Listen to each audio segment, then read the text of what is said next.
Guys, welcome in. As we get in, if you don't mind, tap the screen, share the live, do all the wonderful things to let the TikTok know that we're in the building. How about that? How about that? How about, teamwork makes the dream work. And I need your help.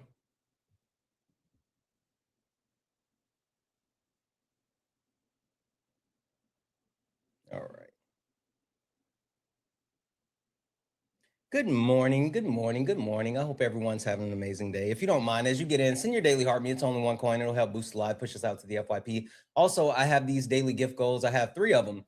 It's the love you very much, the pink heart puffs, and also the I'm ready by SpongeBob.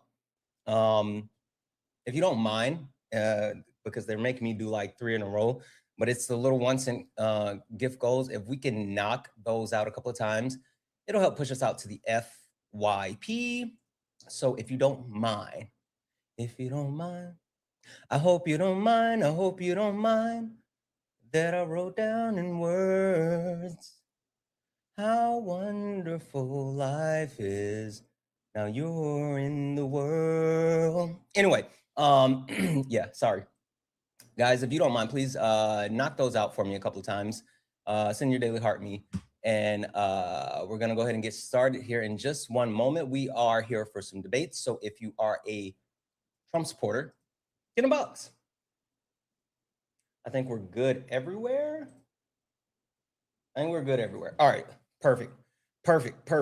Guys, keep tapping the screen. Let's go ahead and get the likes up to 10,000 likes, please. And yeah, let's go. You stepped in a box, now you're in the ring. Ain't no hugs here, you better take your best swing. Bow, bow. Mike Hot, who wanna step in the flame? This ain't a debate, this a mind game. Facts type lies, get left in chain. One wrong word, get slapped out your name. This ain't TikTok T, this a war zone talk. No script, no filter, no safe walk. Bring stats and get scrambled like a glitch. I got fire in my mouth like I came from the pit. Yeah, step in if you dare. Truth hit hard like a punch in the air. Ain't no rules, no plan, no script. One wrong move, get cooked real quick. No cap, no shield. Better know your stuff or you get revealed. Step in, don't you wanna? Sparring with Santana. I don't care what you claim or your background. Facts only if not, get clapped down. Whether you're left or right Or you don't even vote. If your logic is weak, I'll sink your boat. Hey, you talk slick, but you ain't got source. Nope. Just vibes, that ain't power, that's force. I'm the test, the trap, the trip, the call. Hey. You slip once, I'm snatching it all. Lego.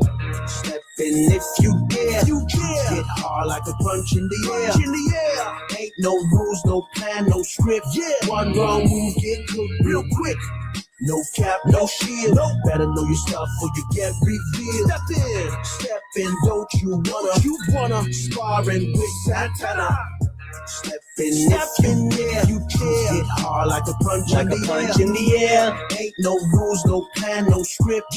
One wrong move, get cooked real quick.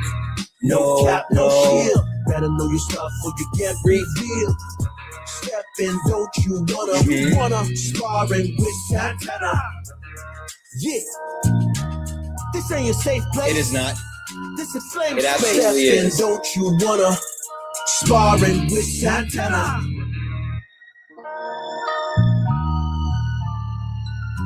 Bow, bum, bum, bum, bum. Guys, welcome in. This is Sparring with Santana, 101 debates with Trump supporters. If you are a Trump supporter, get in the box. If you're someone that currently supports Donald Jimothy Trump and you are over the age of 18, get in the box. I don't understand how you are still a thing, but I guess we'll talk to you, MAGA. MAGA. Come a little closer. Come a little closer. Let me whisper some sweet nothings in your ear. Listen, the person you voted for is an absolute failure. Absolute abject failure. Holy smokes. Words are hard sometimes, chat. So Donald Trump is literally dragging us into multiple new wars, right? And I've already been talking about what's going on with Venezuela, but as of yesterday, apparently we're staring down the barrel of a war with Syria, right? Because there was strikes in Syria. I think the strikes in Syria yesterday all happened because they're trying to get all the eyes off the Epstein files, which is fucking wild. If you guys haven't seen that yet, the Department of Justice, Donald Trump's Department of Justice, released the Epstein files, and there's pages and pages and pages and pages and pages and pages of redacted information. Like, just there's one document that was released. It's 129 pages, completely redacted, all black. Anyway, so there's Venezuela and now Syria, war on healthcare, war on failed immigration, all the isms. You guys love your isms and phobias. And also now you guys are stuck defending Dozing Don, an old doddering fool, and I don't understand how you guys do it. With that being said, only request up if you're a Trump supporter. Only request up if you're a Trump supporter. We are only looking for some debate. She said 0.6. Yes, a very, very small amount. Ray, are you a Trump supporter? I guess that's a no. 45, 47. 45, 47. Hi, are you a Trump supporter? Zam, are you a Trump supporter? Okay, I'm gonna drop you down. Hey, Erica Martinez or Eric Martinez, I'm gonna mute you, right? Because I don't care what you have to say in the chat. But two, I'm gonna send you a request. Come up here. You said Bill Clinton. Sure, let's talk about it. Let's talk about it. Why is it that those files were released and the only person that was front and center, which the funny part about all this is that he was already listed and all this information was already known, but they tried to highlight Bill Clinton, William Clinton. But when you do a search of the files and you look through, you can't even find Trump's name.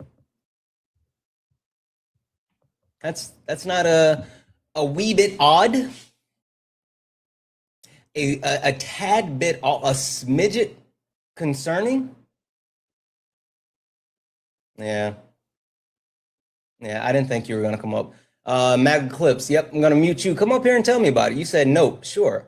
All right, I just muted you and I'm sending you a request. Get in the box. Come up here and tell me about it. Come up here and tell me about it. Because at the very least, right? And I know you guys don't want to talk about the Epstein files. MAGA, I know you guys, I know for a fact that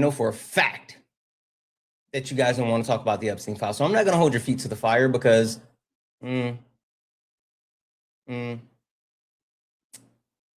that's the boogeyman for you guys.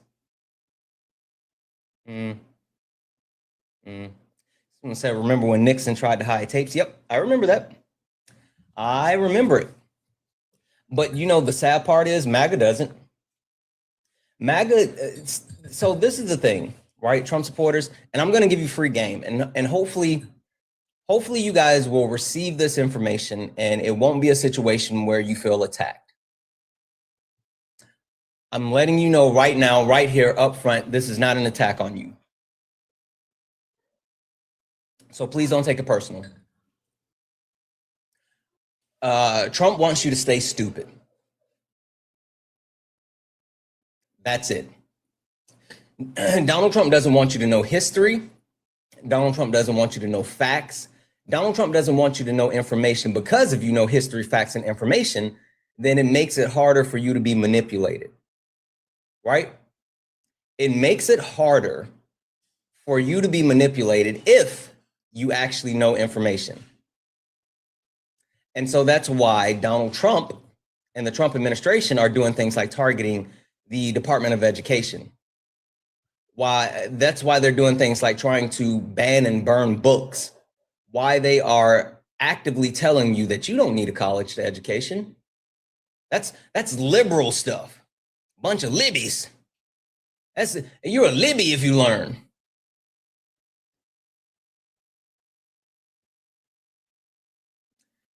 If you know the history within our country of tariffs, then you wouldn't want Donald Trump implementing his tariff policy.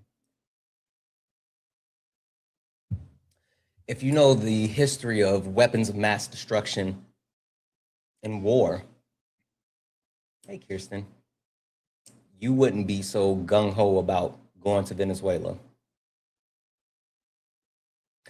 If you knew the history behind the ARC and the list and all of the other schnazzy shit that's happening, you wouldn't be cheering for Trump to do the things that he's doing. Donald Trump literally wants to keep you from knowing these things, because if you don't know, then it makes it easier for you to be manipulated, and it makes it easier for you to be controlled. So he keeps throwing out different red meat. Guys, we know that the Epstein files were set to be released yesterday, and think about everything that's happened this week.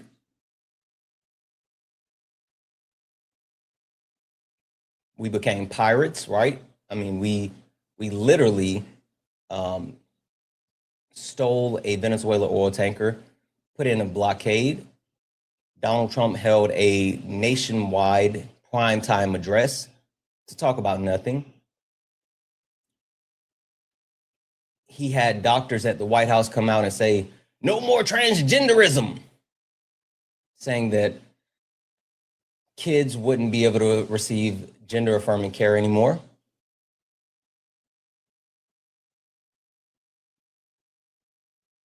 All those things happened this week, and this was prior to Donald Trump actually, his DOJ actually releasing these Epstein files.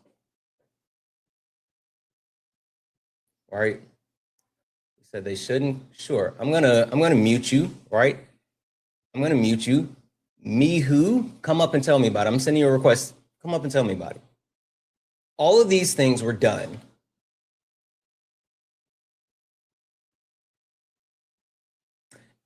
And then the files were kind of released. Yeah. Oh, can't forget Trump Kennedy Center. Cannot forget Trump Kennedy Center. And then, I love you more, Brenda. And then the Epstein files were released yesterday. And people were losing their mind. Even Fox News was losing their mind. Everyone was doing the same thing. I know you guys have seen it, million videos over and over and over. They did it on news. They did it on Fox News. They did it on CNN. They, like your local everyday. I was watching TikTok lives and people were doing it. They were going to the website. They were holding their phone up and they were scrolling and showing how everything was blacked out. You had lawmakers calling for Pam Bondi to be impeached and removed. You had lawmakers calling for the Trump administration to be held in contempt. You had actual people on the left and the right both saying that this was a slap in the face.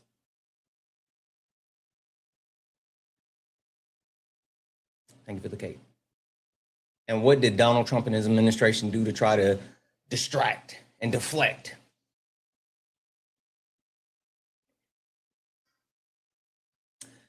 They bombed Syria. MAGA, Trump supporters, like, a serious question, because at this point, I would think that you guys feel insulted. I genuinely would feel like you guys are insulted because Donald Trump's playing in your face.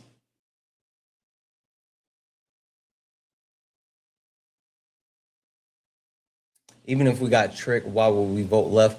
Yeah, sure. Tucker, come up here. I'm gonna mute you. Come up here. Let's talk about it. I'm gonna send you a request. Come up here. Let's talk about it. I'll tell you exactly why you should. I got you. Don't worry. Don't even worry about it, sweetheart. Don't even worry about it. All right, Tucker. You said even if you were tricked, why would you vote left? I gotta go. Sorry. Oh, okay. This happens every single day. This is No, I'll be right. I can actually talk. Just give me a second. Oh, okay. You still here? Wait, Tucker, are you here? Yes or no? Yeah, I was just placing an order. I at the am so restaurant. sorry. I was just tapping the screen and then Tucker joined up. Okay, no worries. I'll drop you down. All right, we're good. We're good. Tucker, really quick. I know you've been here before. I've seen you multiple times. I know you know who I am and what this is, but I got to do the intro. So give me just a second. All right. This is for anyone who does not know who I am or what this is. Let me give you a proper introduction. Ladies and gentlemen, welcome to the main event.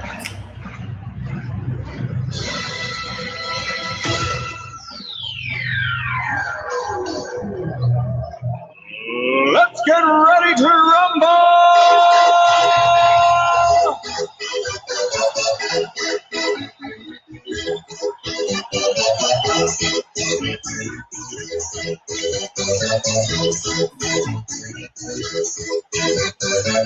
Y'all ready for this? Guys, welcome in. This is Sparring with Santana 101 debates with Trump supporters. If you are a Trump supporter, get in the box.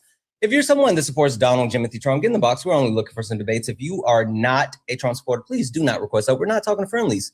But tap the screen, share the live, do all the wonderful things. I know the the gifts have been suspended for 10 minutes. I don't know why it does this every single day on my main account, but it is what it is. In 10 minutes, we can knock out the gift goal. But in the meantime, in between time, keep tapping the screen, share the live, and we are going to get into it. Tucker, you made a statement, right? You said, even if you were tricked, why would you vote left?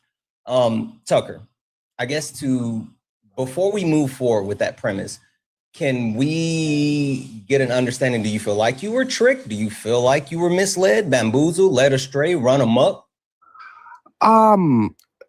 I thought it was going to be bad. I didn't think it would be this bad. So I guess you could say. What do you mean? Like after the first Trump campaign, I was very black-pilled, I guess is the term. Like we hired John Bolton. He hired all these swamp creatures. And I'm like, yeah, like he hired the guy from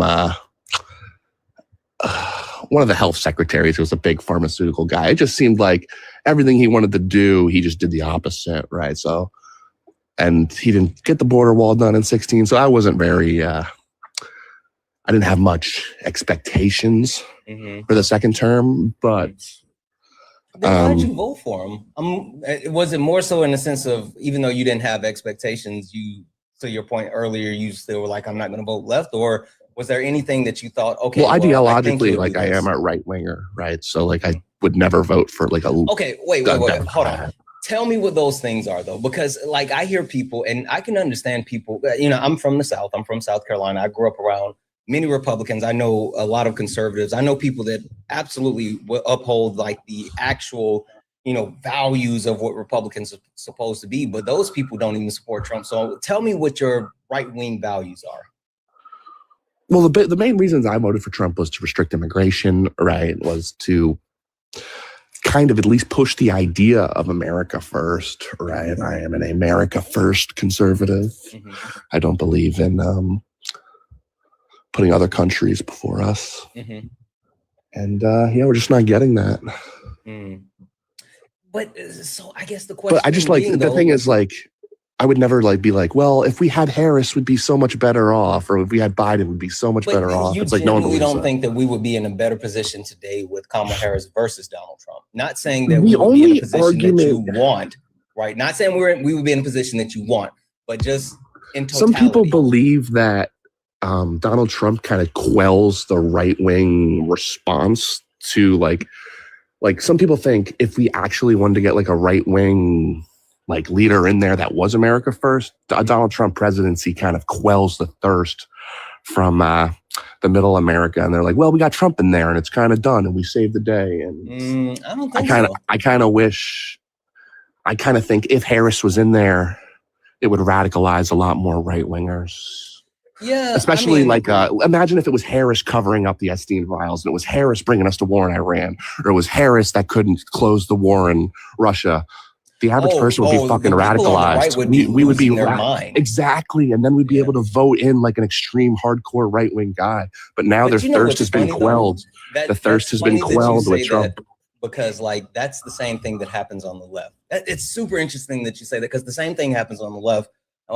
Because I'm someone that thinks that we need radical change, right? I think that the actual premise, as far as it's funny, because I held a live about this one time, and people say like, oh, there's a shit ton of differences when it comes to the left and the right. And while I do agree, like a lot of the actual culture war issues, it's completely different on the left and the right. I think that people on the left and the right still have a premise of America first. Now, it may be different as far as what they're saying for America first, but like, I think at the end of the day, no matter if you are left or right, as an individual, you want to see like American citizens, like making money, living happy, healthy lives. We may disagree as far as like, how do we get there and what do we need to do? But well, we want to put American citizens first, not just, American citizens. So that means putting American citizens above migrants, H-1B workers, people on visas. Well, see, Americans come first. Yeah, and that's my whole thing, right? Like I don't mind the premise as far as like American citizens first. I don't agree with America first, but like American citizens first, because like I care about people. I don't really care about the country as far as like, this country sucks as a whole. So there's that, but I care about the individual people. Like even you and I could disagree, but I care about you as an individual person. I want to see you do well.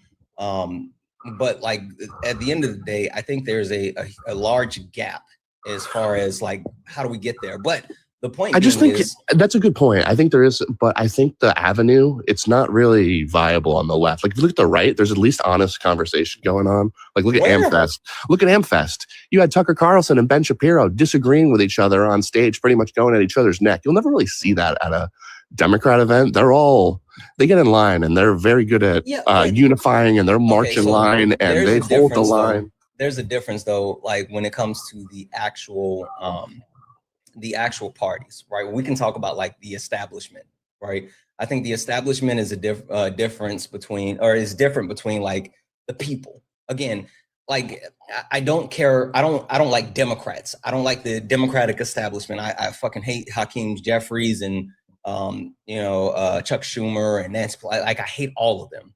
And they're the ones that be running the ship if I were to vote for a Democrat. See, and exactly that's why I hate them. Because all they do is pacify people on the right when we need radical change, right? But the point that I'm making is I think that you see a difference when you talk about like individuals, because even you named Tucker Carlson and Ben Shapiro, those aren't the leaders of the actual party. Like you don't see the actual leaders of the Republican Party falling out of line with Donald Trump, because when you do, he does things like call them Marjorie Trader Brown.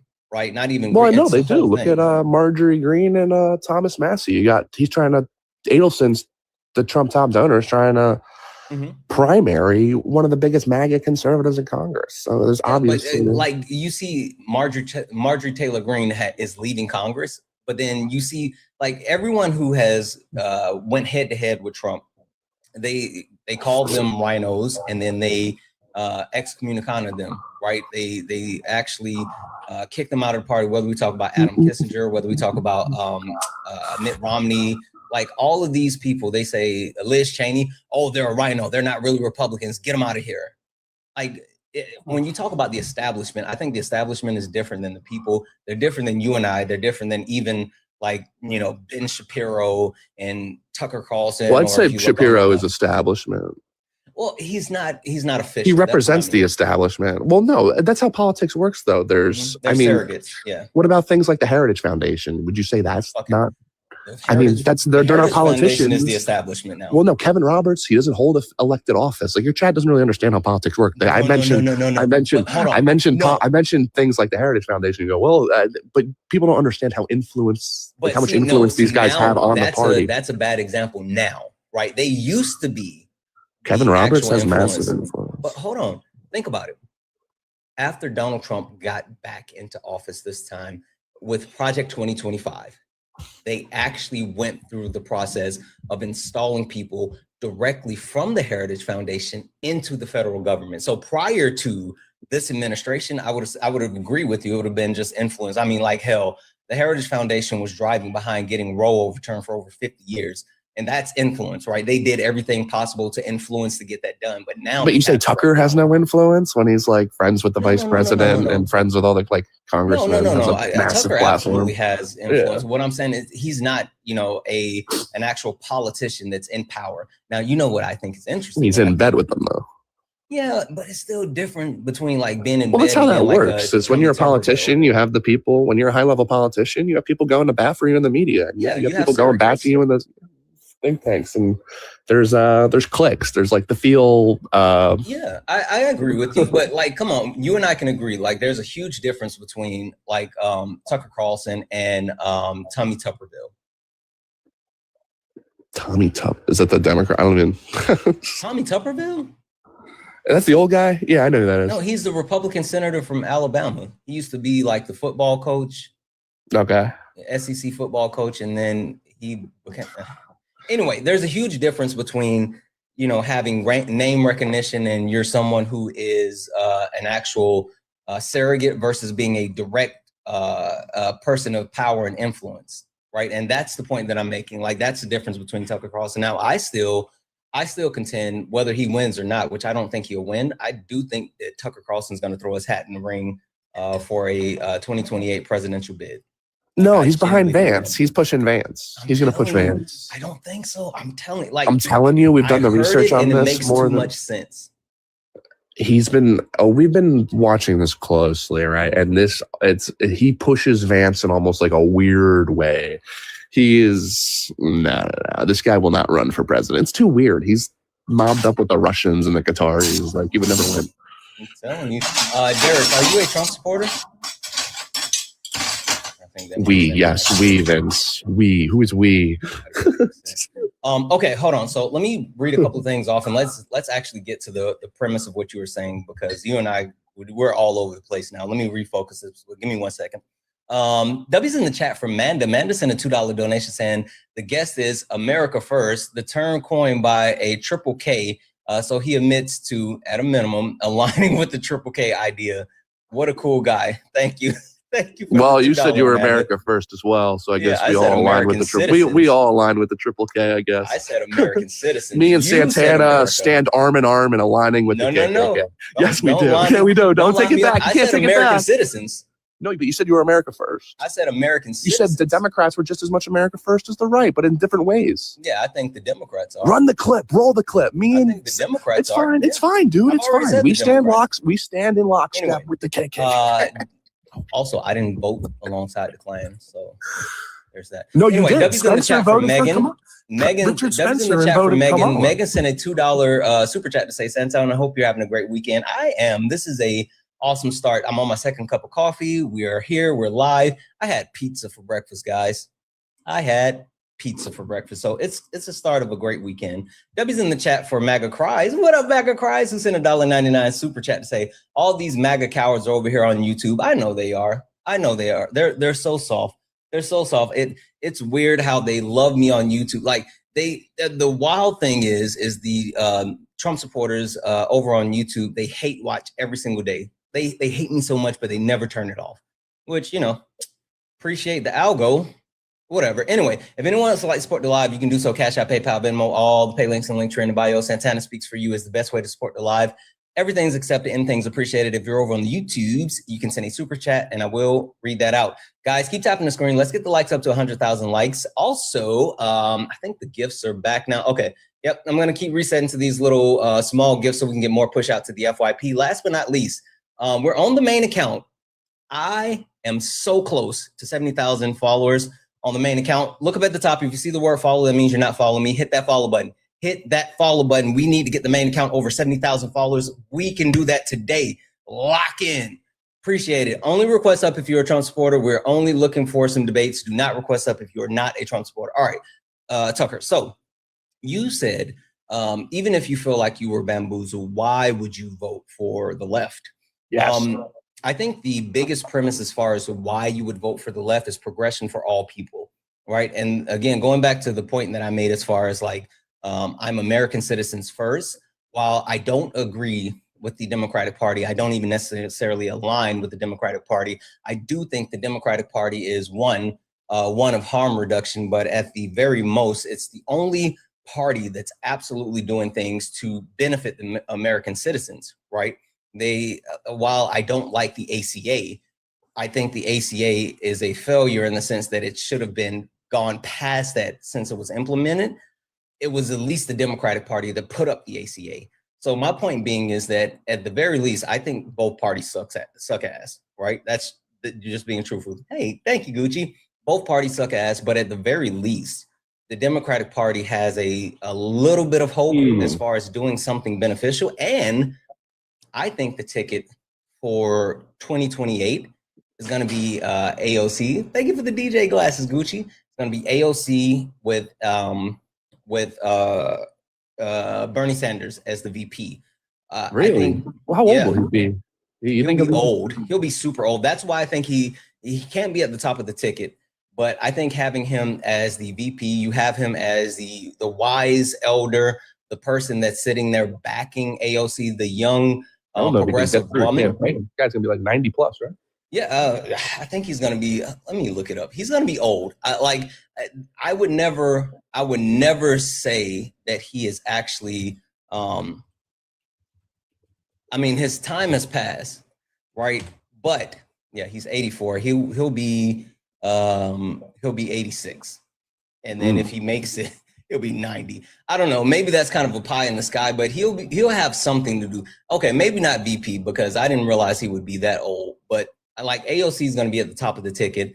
I think you can put someone in maybe like Andy Bashir or something like that, but have Bernie Sanders close and connected. He's been kind of getting eaten by a radical base. They've been really upset with her lately. I don't know. Who? The radicals on the left. I've seen them be up in arms with AOC. Tell me who. Oh, like the pro-Palestine people. They've been really upset. Like Tell me who.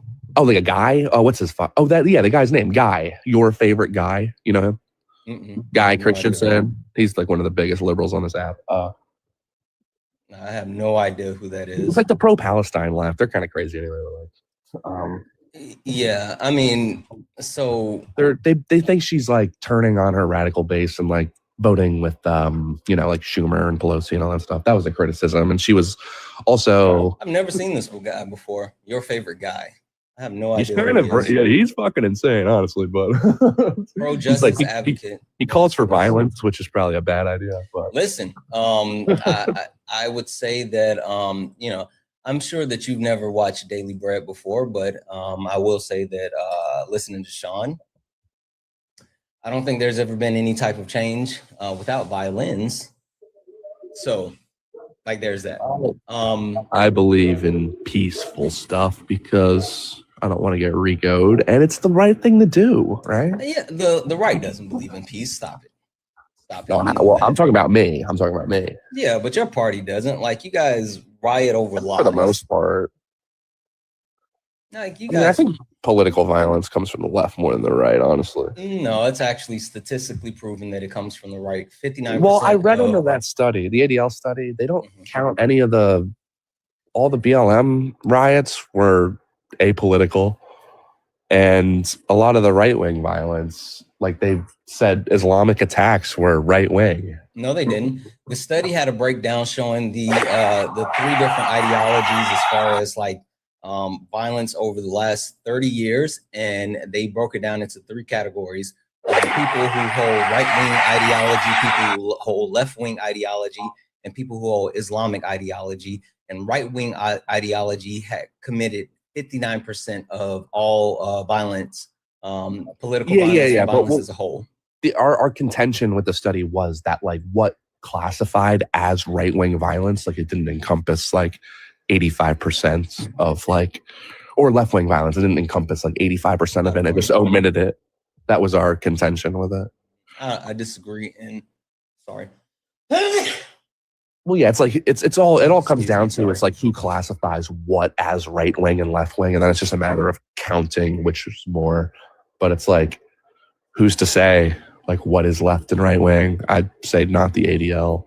Yeah, I mean, like the thing being right is we have a history, right, of people. Thank you, everyone that said bless you. I appreciate it. We have a history within our country of violence coming from conservatives, right? I mean, we can go back like 100 years or whatever. I mean, we can go back to the fucking like Civil War, right? I mean, the actual conservatives are literally the ones. I think this trend is changing. I think if someone told me 5 years ago, people on the right do more violence, I literally, the answer, I've been doing this for more than 5 years. I'd be like, I would say, yeah, probably. I'd be like, yeah, that is true.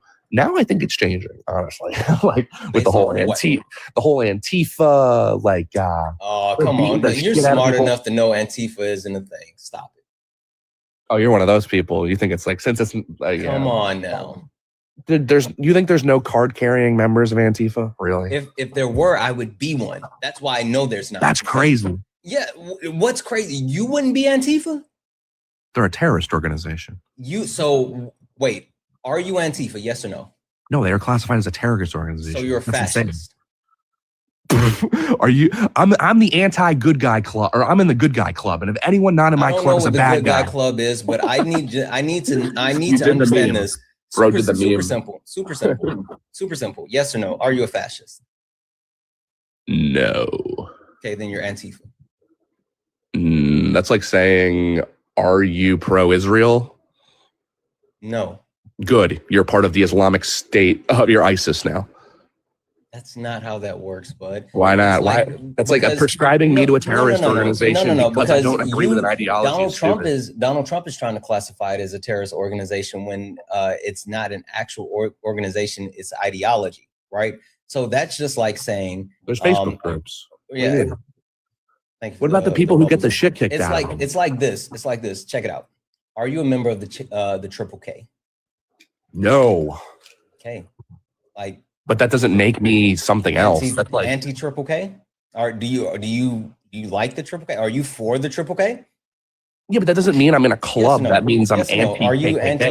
Are you anti-Triple K? Yes or no? I'm not like a card-carrying member of the anti-KKK club. No. Okay, so you're agnostic to the Triple K.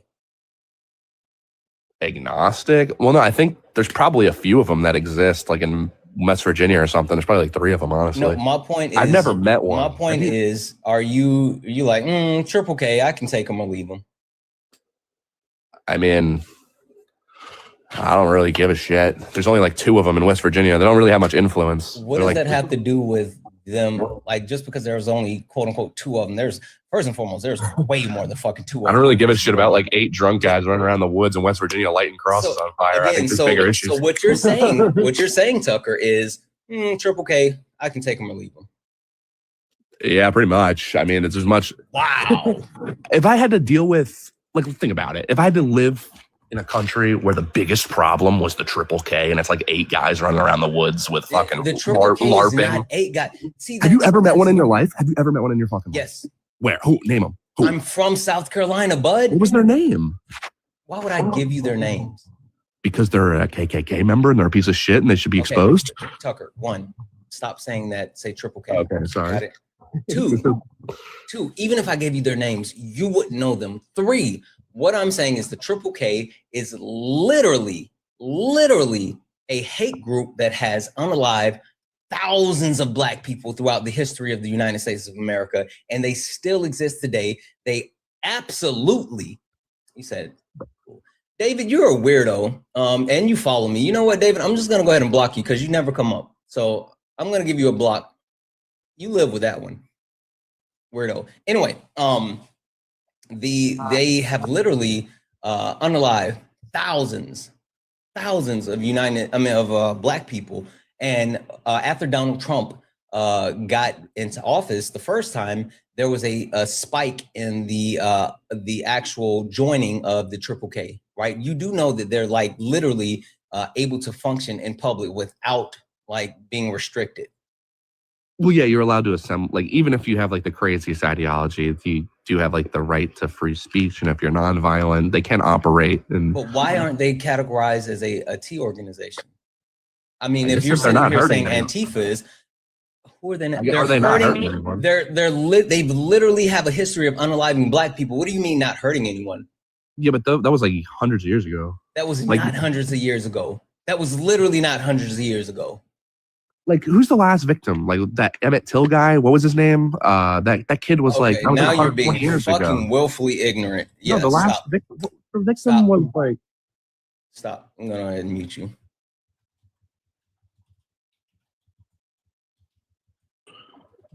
All I'm saying is that like we have people like no, who have actual influence. And Stop. The last Triple K act of violence was the one that's listed. The one that's listed was in 2020. The one listed in 2020. As a matter of fact, the guy in Virginia that drove his car into the BLM protesters was a leader of or I'm sorry, not a leader. He was a Triple K. Well, he said that he was a leader of the Triple K in Henrico County. Virginia. Bro wasn't wearing a robe. That guy was part of the Tiki Torch thing. They were wearing Tiki Torches. Yeah, they're part of Triple K as well. So wait, are you saying that only Triple K members, they're only Triple K members if they wear the robes? That's typically, yeah. It's like, yeah. Hold on. Okay, cool. You have the wizard thing. You're not going by the wizard thing. One second. Think about this, Tucker Carlson. Tucker. Is Superman?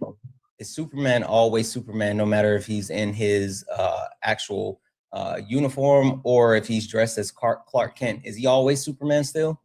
Yeah, but we have pictures of Clark Kent as Superman. No? You don't have any pictures of the driver in a KKK robe. They literally do. It doesn't matter. Okay, show me a picture of him in the robe. Why do I have to wait? Because it doesn't exist. Wait, Tucker. Why do I have to show you a picture of him in the robes if he's already said that he's a leader of the Triple? If this was him, he said it. He was part of the Unite the Right, I believe. Who cares? Why? Listen. Because details matter. Details matter.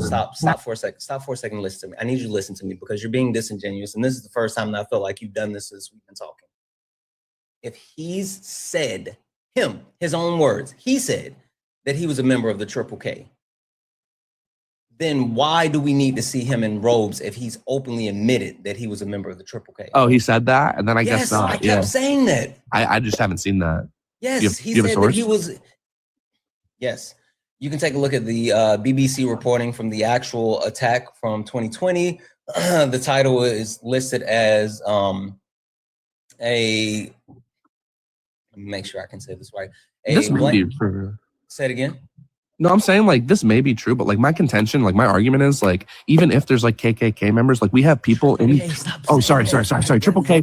Sorry, we have Triple K members like running around America. Sure, maybe every once in a while they cause violence, but like we have people in Congress right now who are advocating for a G side and getting awards and tons of money and billions of dollars. We have members of Congress right now that are Triple K members. Like this is the fucked up part. Yes, we do. Yes, we do. You know, this is the fucked up part. This is the fucked up part. The Triple K has always been a part of American history since its inception, and they have been our politicians, they've been our judges, they've been our police officers, they've been our cafeteria workers, they've been our bus drivers. They have always been. No, that's not an assumption. That is the history. Like saying you're ISIS. That is the history of the Triple K. Literally, these people are quote unquote everyday people that absolutely hate Black people, who hate non-white people. The Triple K members have absolutely been inundated within our country. And you know what they've done? They haven't died off. They've passed their legacy down to their kids and their kids' kids and their kids' kids' kids. Did you know that and a lot of those kids are probably dating when they were still back openly doing strange fruiting of Black people in the open?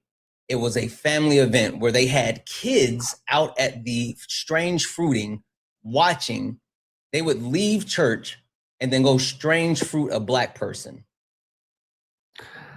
Yeah, but like to act like all those people are still doing that, and those children and their descendants, like some of them aren't even married with black people and have black kids and love black people. How many black people have been strange fruited since Charlie Kirk got unalived? Strange. Is that like a TikTok term? Strung up from a tree. Yep. Oh, okay. Well, how many? I want you to go look that up for me for a second. I'm going to thank a couple people. It happens a lot. No, but they claim. But no, stop talking. There was one in my area. Tucker, go look that up. I'm going to thank a couple of people. I want you to look up specifically how many people since Charlie Kirk lost his life. W's in the chat for JoJo for the $5 donation. OMG, love me some Santana. Thank you for keeping me company on my road trip. Absolutely, JoJo. Absolutely. Also, be safe. Be safe. I hope your trip is going well. W's in the chat for Megan for the $5 donation saying, most recent estimates from civil rights advocate group range from approximately 3,000 to 8,000 members nationwide. P.S. Love you. I love you more. Yeah, listen, that sounds accurate. There was an uptick in the actual enrollment when Trump got back in office. W's in the chat for MAGA Cries for the $2 donation saying, is Antifa in the room with us right now? It has to be because I am Antifa.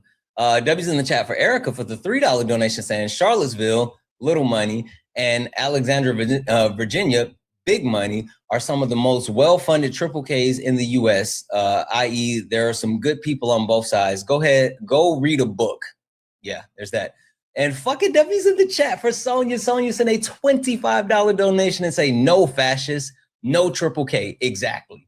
Exactly. W's in the chat for Megan. Oh, sorry for the $2 super chat to say, not a big deal, but it's Megan. Megan, I can do that. Megan. And W's in the chat for Cullen for the $1.99 super chat.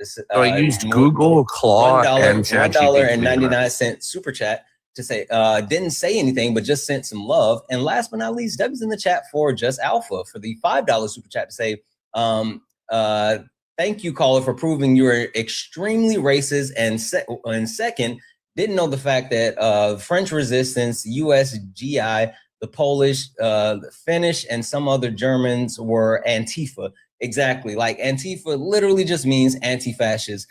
W's in the chat for all the donors. If anyone else would like to support the live, you can do so. Cash App, PayPal, Venmo, all the pay links and Linktree in the bio. Santana Speaks for You. Santana Speaks for You is the best way to support the live. Everything's accepted. Anything's appreciated. If you're over on the YouTube, you can send a super chat. I will read that out. Guys, keep tapping the screen. 1.1 thousand of us hanging out here. Let's get the likes up to 150,000 likes. Last but not least, this is the main account, and we're close to 70,000 followers. I need everybody. If you look up at the top, you see the word follow. That means you're not following me. Hit that follow button. Follow the main account. This is the main account. Follow the main account. Let's get it over 70,000 likes. Follow the backup account as well. Let me know when you follow both of them. And also, Solid just joined, so make sure we show Solid some love. Show Solid some love. Make sure you give him a follow as well. Last but not least, Courtney. W's in the chat for Courtney for the $5 donation saying it's crazy when white people deny their violence. They're saying washing their history like it's a whole thing. W's in the chat. All right. Tucker, you were about to say something, but my brother Solid just came up, and I feel like Yeah, I asked. You know how like when you're hanging out, right? And you and your friend are hanging out. Not saying we're friends because we're not, but you and your friend are hanging out, and you guys are doing like some stupid shit or whatever. And like your big brother comes, and then you got to straighten up because everybody's in trouble. I think you're in trouble now. Anyway, go ahead. Yeah. You asked me to do a search on the last time someone was strung up. No, I said thanks for the crown. Take a look at how many were actually strung up since Charlie Kirk. Yeah, so I asked 3 different search engines. I did Google, ChatGPT, and Claw. They all said 0. Oh, okay. That's not true. Okay, do you have a name? Yeah. Sure. No one has been convicted. I'll get you multiple. I'll get you because they were deemed as being self-unalivements. Yeah, because that happens. That happened in my town, actually. A black kid did that to himself, and all these radicals said he was strung up. It was a white person. What state are you in? I'm not telling you. But you this happened. Your town are you talking about the case where the kid not only was strung up from a tree, but also had his arms and legs broken, and they said that it was self-inflicted? I don't know. That was that one. Sure. Give me a second. I'll get you a couple of names. Solid. Floor is yours. Okie dokie. Give me a hot You don't second. do that to yourselves. Okay. I had to get it someplace very nice. So I don't know, Santana, if you've noticed kind of what has gone on. I understand, like, sometimes you're in the heat of battle, right? and sometimes things like go missing. The task here was to denounce the Triple K. Mm-hmm. And that there was never a tacit denunciation. Mm-hmm. But there was a quick and speedy denunciation of Antifers. Mm-hmm. I think that's very interesting. Tucker, would you, for us here, proudly, loudly, and concisely denounce the Triple K? No, I don't denounce anyone. I don't play the denounce game. I will not denounce anyone or anything because I am not part of them. But you already denounced Antifa. No, I didn't. All right. When did I do that? That's a lie. I never denounced I Antifa. won. That's a fucking lie. I You just won. made that up. Bro just made that up. Oh, and now you're lying. Okay. Yeah, I post won. a clip. I'll send you $500. I did it. Post a clip. I'll send you $500. I did it. Okay. They fucking blocked it. Miami, let's go. Yeah, no, you you literally quickly said no. No, I would said never be a MIT. member of a terrorist organization. That's Yeah, what you said. obviously. Yeah, no, Okay. that's not All right. denouncing. That's Is denounce- that the Southern absolutely- I never Law said Center. denounce. Oh, so sorry. Hold I was about on. to. One second, talk. SPLC, bro's about to quote the SPLC, the anti. You're going a Yeah, million yeah, miles he's a minute. scared. Stop He's for a terrified. second. SPLC hates what? Stop for a second, Tucker. He's I'm talking terrified. to Solid. This is the thing that like Tucker's gonna do. He is disingenuous with his sentiment, and so if he doesn't say the exact word, then it doesn't count. So just we don't- an FY, he's one of those type of people. Yeah, we don't need him to say the exact But word. that's his premise. What define denounce? We don't. Define We don't denounce. care. We listen. Would you expect? Is me not Would drinking you, a beer would right you now expect a denouncing fucking beer? fascist to be honest? No. Oh, fascists can't be honest. They're all so stupid liars. No. Like, They're listen, stupid liars and they're not telling the truth. So, Solid. in the 8chan board, Stupid Wait, fascists. go ahead. SPLC says you're Tucker. fascist. Tucker, hey, stop. Let's stop talking over each other. Let's go one at a time. Terrified. Seriously, like, stop. Actually have a conversation with Solid. Don't, like, let's not go back. I and came forth here to with talk each to other. you. This guy's fucking That's nuts. fine, but Solid is my guest now. I need you to stop. Tucker, just actually have the conversation one at a time, please and thank you. Go ahead. all right. So that wasn't for you, Tucker. That was for the audience. I wanted the audience to witness. I wanted the audience to be privy to the joke. I want them to be in on the joke. You understand? No one understands you, bud. Okay. You're Good. like incoherent They at do best. though. One in the chat if you understand. Bro's incoherent at best. If he's incoherent. Wait, is this the then fucking guy why that not? hosts the lives where he's like, all white people are racist, debate me. Duh. Wait, Tucker. Is this that if he's fucking incoherent- dumbass? Is this that Tucker. fucking dumbass? Let me see. Tucker. Hey, Nice. I don't know what's happening right now. This is the retard but that I just need- goes, all white people are racist. Tucker. And now he's Tucker, saying the things that he Tucker. thinks are going to get him Exactly, he is. Tucker, stop it. Stop it. This guy's Like, anti. stop it. Tucker, you're literally at this point having an amygdala response. I need you to stop. I need you to take a breath. I'm not going to kick you, but you have to stop. I know Solid is freaking you out. Just stop and talk to him. I've talked to this guy before. He hates white people. I do not. Are all white people racist? I denounced the Are all hatred of white people racist? Yes. You're I retarded. tacitly Yeah, that's and retarded. clearly, Okay, excuse me, hold sir. on. Excuse me, America sir. first. So now, okay, Tucker. So this is what I'm gonna do. I am gonna kick you now because, like, America- literally, you did. No, I'm you sorry, literally did that, America- Tucker, because you wanted to be kicked. Because now you're running.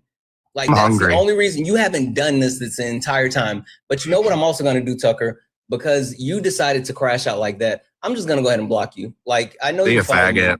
Yeah, Fag. exactly. There you Uh-huh. go. Like I'm literally. sorry. No, Santana. it's fine because like if you feel so intimidated that you have to start slurring and crashing out like that, like what the fuck are we even doing? Like I can understand you feeling like, oh, I can't defend my premise, or oh, I feel like I'm getting, dog walk or whatever. Like, okay, that's cool. I would much rather you run than you just start slurring. But it's the fucking craziest thing, because they do that so they don't quote unquote lose, right? Because if they leave, then they lose. So they much rather start slurring and crashing out. So you kick them instead of actually just leaving. The funny thing about this Solid is he literally followed me. He's literally here every single day in my live. So he enjoys the live. So that's why I just made the decision to go ahead and block him.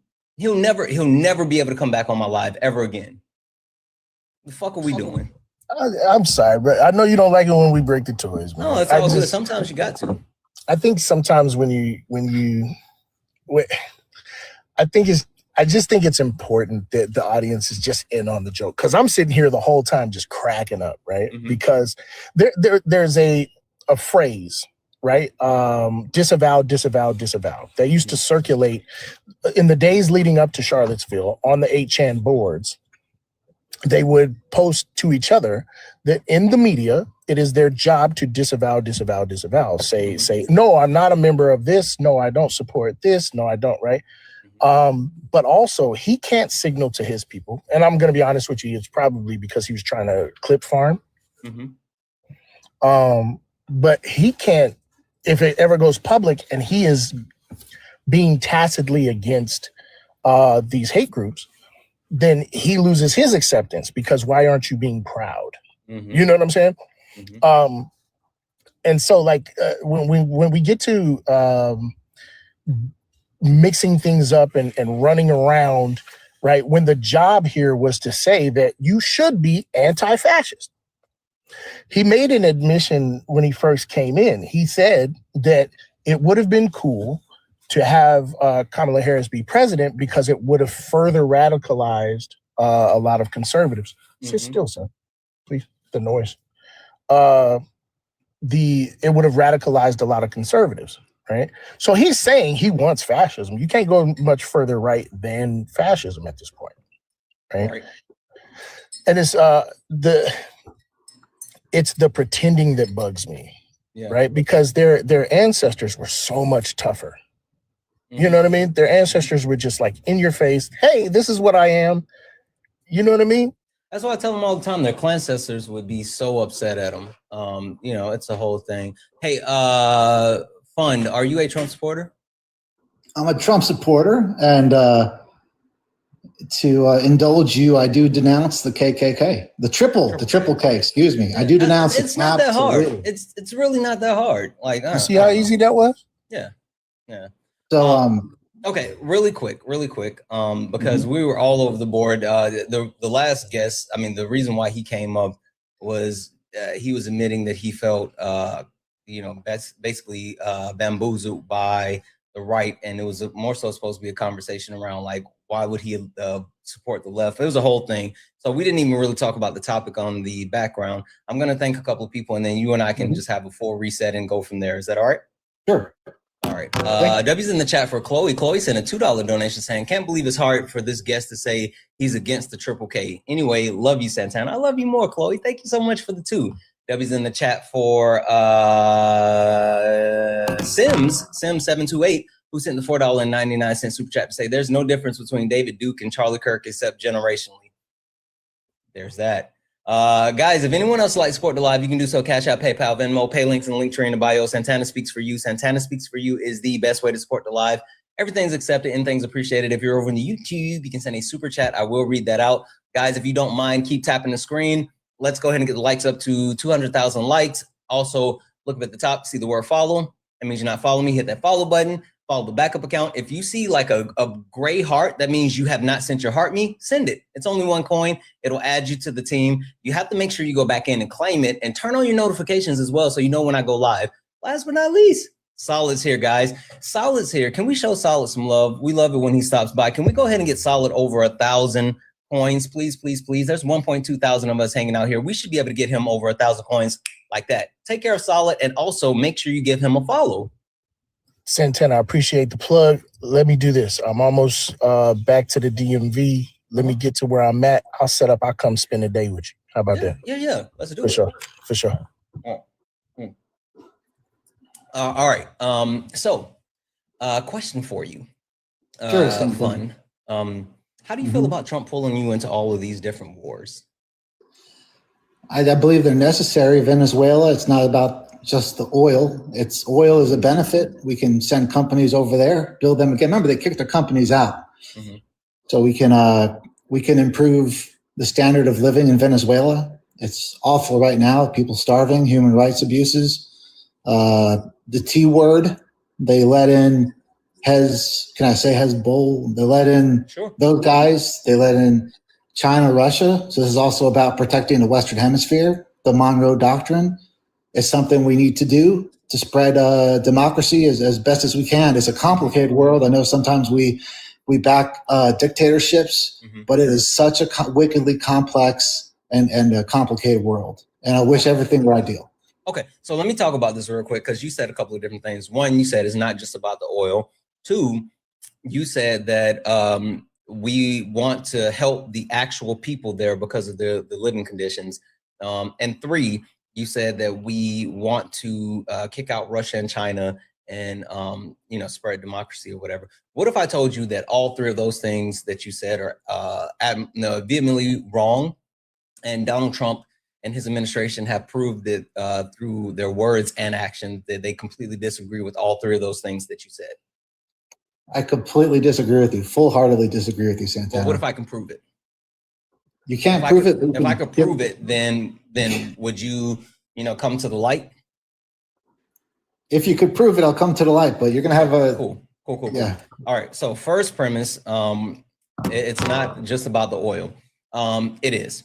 Donald Trump has openly said it, two different interviews, right? First interview, he was talking about how Venezuela was on the brink of collapse in his first administration. And when he left office, and then he came back, and now we're actually purchasing oil from Venezuela. He was talking about how all the oil was going to be ours, or we could have just swept in and took it. But now we have to actually purchase the oil from them. And then he did a second interview out by the helicopter or plane, whatever. You know how he likes to stand out with like loud noise and shit. But anyway, he was out and he said that we're going back. We're going to take our land. We're going to take our oil.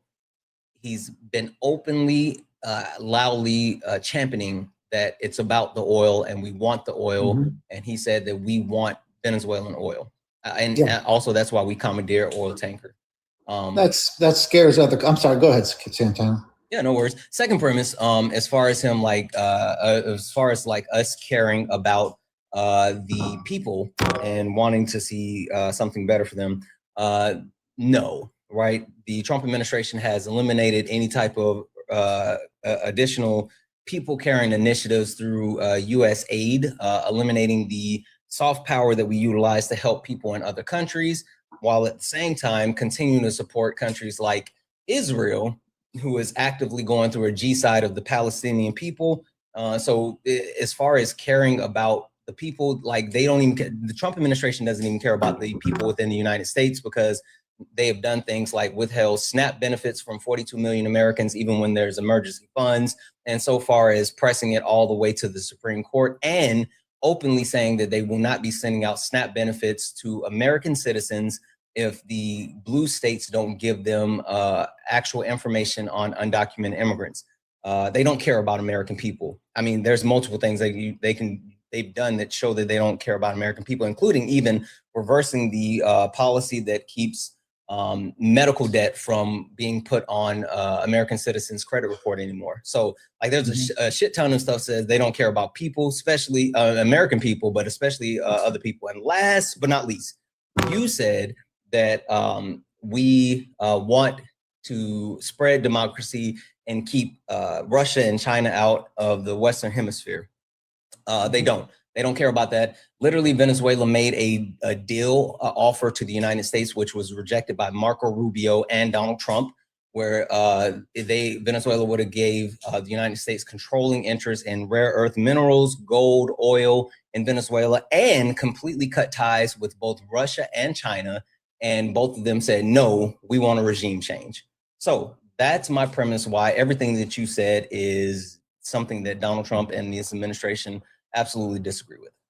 Okay, Santana, you brought up a lot of points. You talked about Venezuela, then you also talked about Israel, and you also talked about the American poor people and your perception of Donald Trump and Republicans in general. So I'll take it one at a time. If I forget any of these, you can let me know. Yeah, So go right ahead. Trump used a lot of hyperbole. He lies. Every politician lies. He's very good at negotiations. He comes on extremely strong and hyperbolic. And frankly, when he says we'll take the oil, that scares the hell out of our enemies. It probably scares the hell out of some of our allies too. But it's strength, and they're going to think twice about messing with us. But wait, what about when he actually takes the oil though?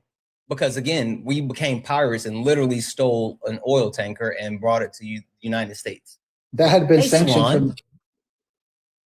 That had been sanctioned for many years under other administrations, including Democrats. It's okay to do that. That's not illegal.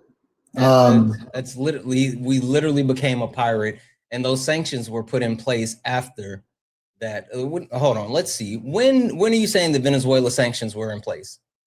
The sanctions on that ship have been in place before Trump was in office, so they've at least been in place since Biden.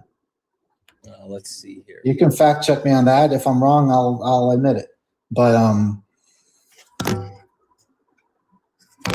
okay, so it looks like here, yeah, there's been different sanctions that were put in place under different administrations for different things. Starting all the way back under the Obama administration from 2024 to 2025.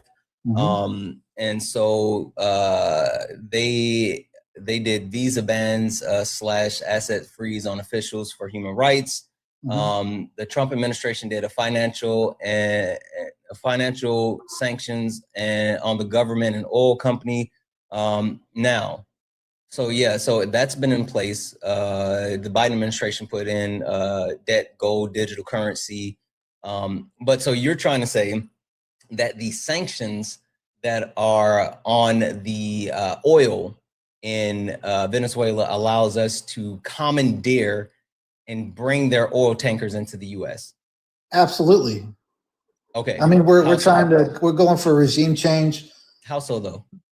Well, somebody was a lady, I forget her name. She was elected to be the ruler of Venezuela, and Maduro, he wouldn't let that happen. He's a dictator. He's awful to his own people.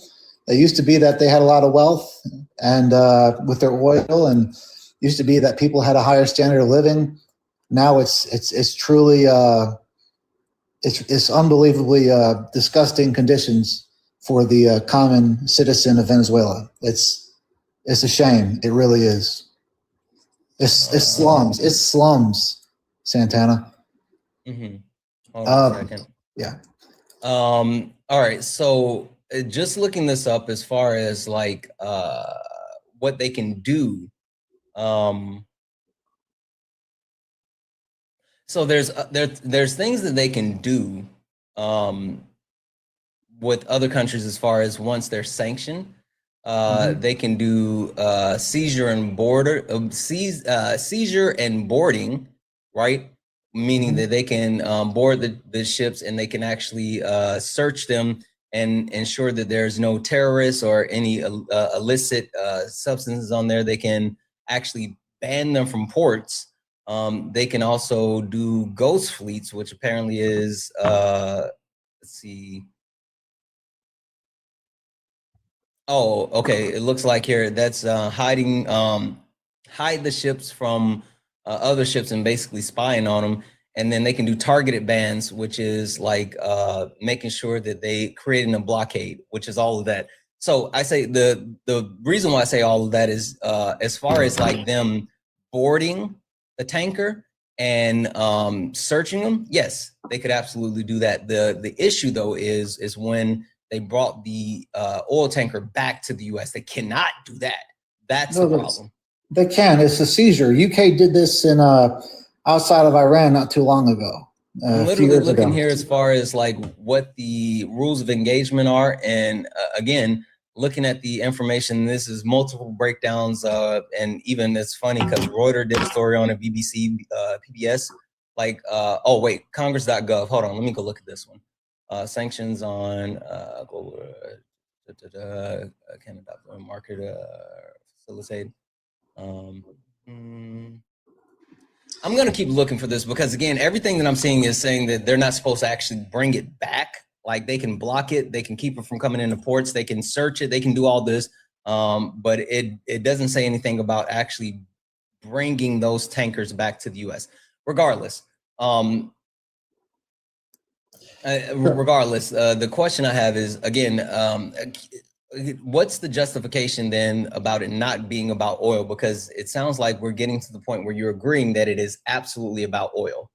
No, that's just one of the things. It's a benefit. It's also going to benefit the people of Venezuela. You put American companies in there. It's going to be more jobs. You're going to get more capital for the common folk. You're going to improve the standard of living. That's how the capitalism works. I understand capitalism is not perfect. It's far from perfect. I think I'd agree with you on other points we can talk about later about how the 0.1% is just ridiculous what they have in assets nowadays, and the inequality. We can talk about that later. So I agree with you on some things, but it would help Venezuela to get American companies in there. You get that, and you get changes. My question is, why would it help? Like, one, why are we actually worried about helping get Venezuelan or companies into Venezuela when we don't even have companies in the United States? Like, our unemployment rate has skyrocketed under Donald Trump, but for some reason you're saying that we should advocate for improving the standard of life for Venezuelan citizens while the United States citizens are hurting. I'm a little confused about that one. Okay, I'll answer this, but I'd like to still stick on Venezuela because you had brought up a couple other things, if you don't mind. Yeah, no. I don't understand the duality. That's all I'm saying. The unemployment rate is still historically very low. It's in the 4s. That's very low. Specifically, it's lower for other categories, but it's, selfishly super high for Black people. It spiked for Black people, and it spiked even higher specifically for Black women. So while the quote unquote unemployment is still low, it's because there's been a specific group of people that have been targeted and disproportionately has lost their jobs, and that's been Black people. They're not targeted. I can go into that later. I disagree with you on biases due to race. We can go into that later. Can we talk about Venezuela now? Sure. So going all the way back. Why do you care if businesses invest in Venezuela when like businesses aren't investing in the U.S.? I guess that's my point. Well, the U.S. is the leader of the world. We're the most free country in the world. We can sustain ourselves with our tremendous military and all of our natural resources.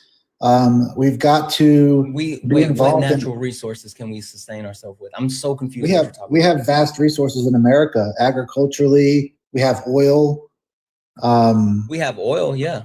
Yeah. That's why we literally keep making multiple agreements for rare earth minerals outside of the U.S. because we don't have them. So, like, that's not true. There are some things we need, and we're actually a lot of things diversifying that. So, okay, going back to those ghost ships, that's something Venezuela does. Russia does the same thing. So we can, board those, take them. I'm all for it. I don't think there's anything wrong with it. There's a lawfare paradigm within the military, and I'm not a lawyer, but from what I've read in the past, I can't cite you references. That's entirely okay for the military to do that. The military is not going to get in any trouble for doing that. And if there's a lawsuit, I think it'd be a frivolous lawsuit if there is one, and we're never going to see one, in my opinion. So getting back to, you said that, regime change. Yeah, you said that Venezuela. Let's hammer down on this point so we can try to close this out and move on. Can you highlight why you think it's not about the oil? Because there's bad actors actively in Venezuela. We're talking T groups. We're talking our major geopolitical adversaries. They're actively in there. That's why Russia flew things in. Okay, they flew things in. If they're trying to make a statement. If that was so much the case, right, where we want Russia and China out of Venezuela, then why wouldn't we accept the deal that would exclude or get Russia and China out of Venezuela? That deal was contingent. It said Maduro has to stay in place. He's a dictator. He can't be trusted. They'll be laughing at us. And Russia and China would come back into Venezuela, and Maduro would still be one of the narco kings, and he still abuses people. You can't trust Venezuela as long as that dictator's at the helm. But then again, you say that, but the United States openly aligns ourselves with dictators. That's why I gave the actual reference of Israel and what's happening there. Like literally, Bibi Netanyahu is an international war criminal who has international warrants out and can't go to certain countries for fear of being arrested, but yet he's welcomed into the United States by Donald Trump. And even like when you talk about dictators, Donald Trump literally welcomed Vladimir Putin onto American soil.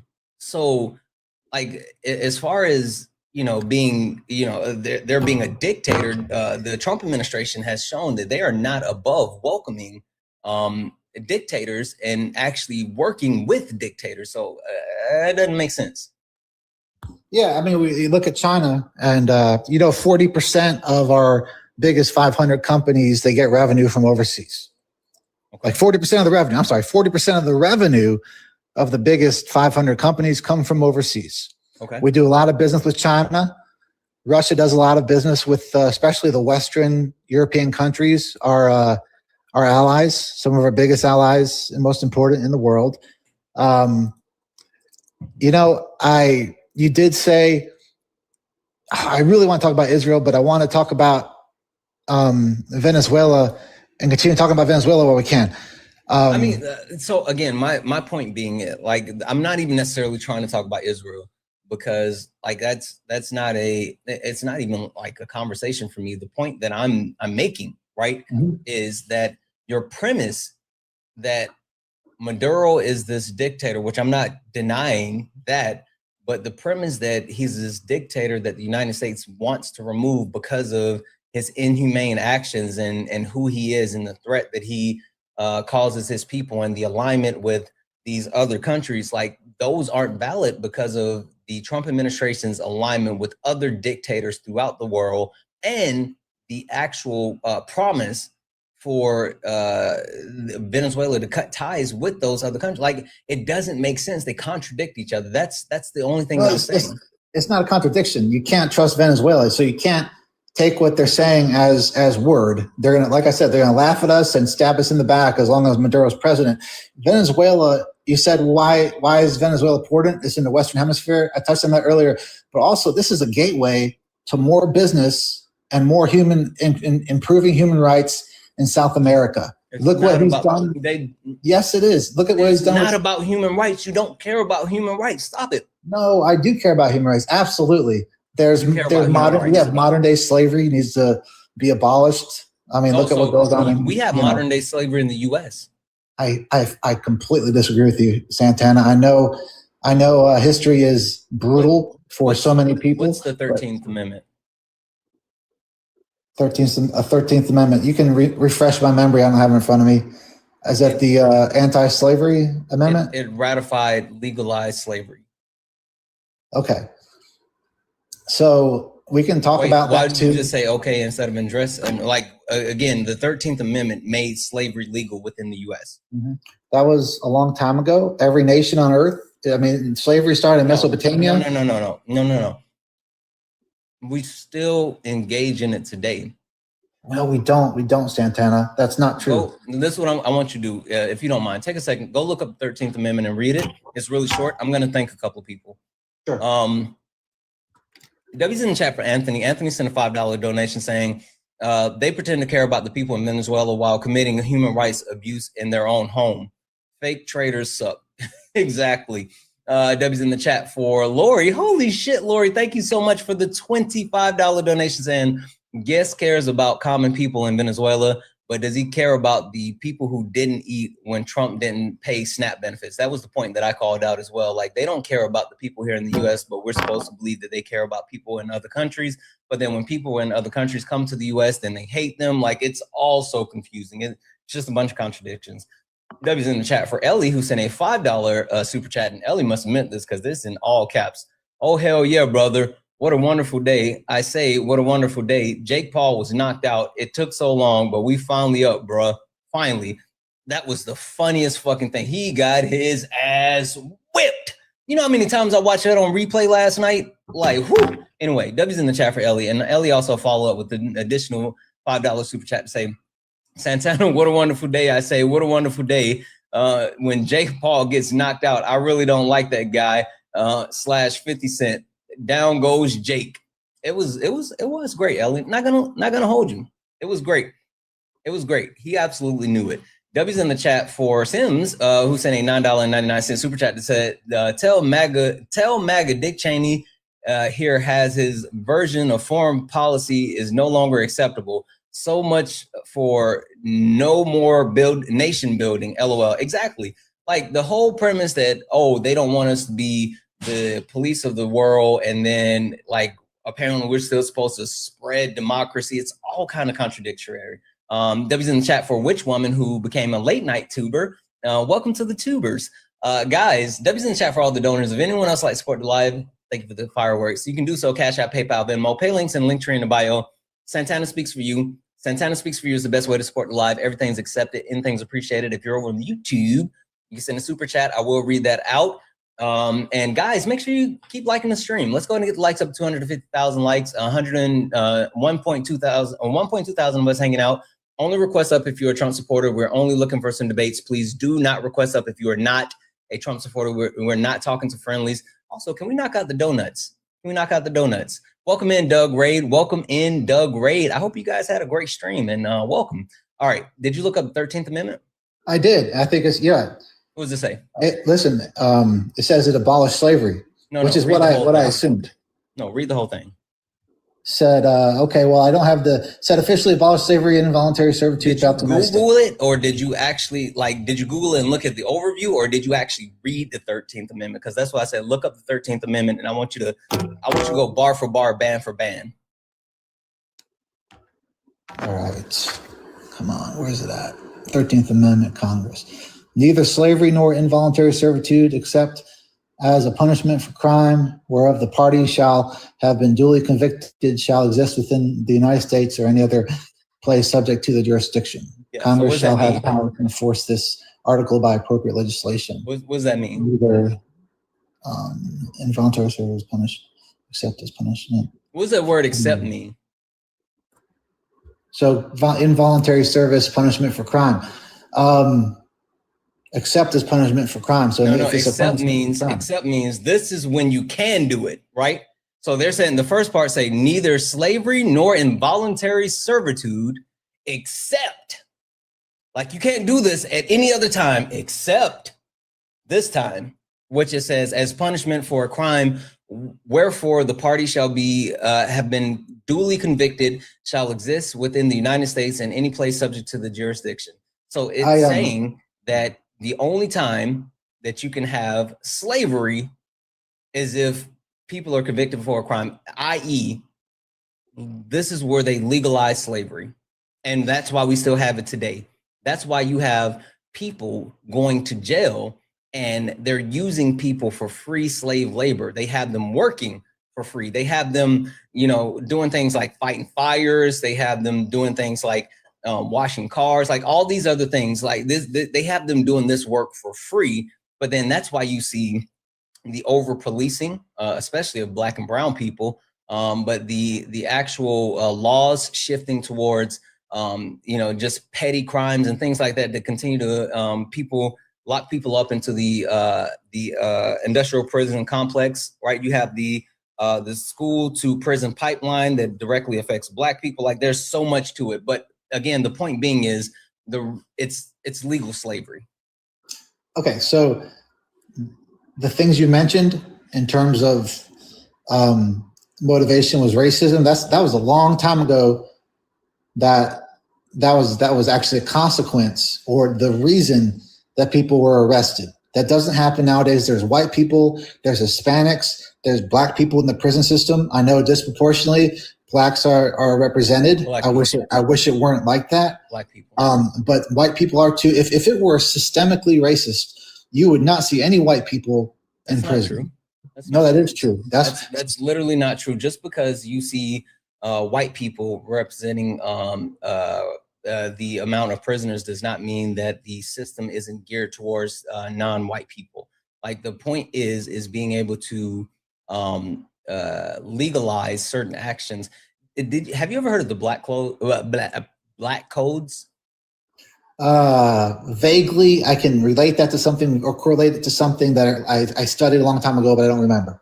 Okay. Whenever you get a chance, go look it up. The point that I'm trying to make though is like literally there were laws that were created in order to actually after black people were freed, there were laws that were created to actually target black people specifically. Laws like loitering, right? Laws like not having a job. Like these types of things were created specifically to target black people and to get them into the prison industrial complex so they can continue to utilize them for slave labor after they were now freed, right? And those laws still are on the book as of today.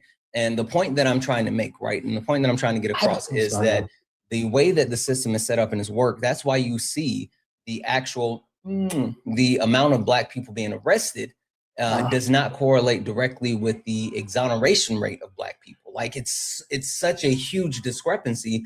It's because black people are specifically targeted. I just don't agree with you, Santana. I appreciate your understanding of history and your knowledge. Absolutely. Black code. Absolutely. That was a long time ago. The only thing I could think of in recent times that, and that's been done away with is the redlining that was targeting communities, especially black communities. That was once a thing. It's not any longer. So wait, so you're saying redlining is over? Well, we're first talking about, I disagree with everything you said. Redlining still exists, but it doesn't target black people. White people are poor, are in there too. It's a class thing. When do you think was the last time that a major bank was successfully sued for redlining? But was it? I would like to see the details. If it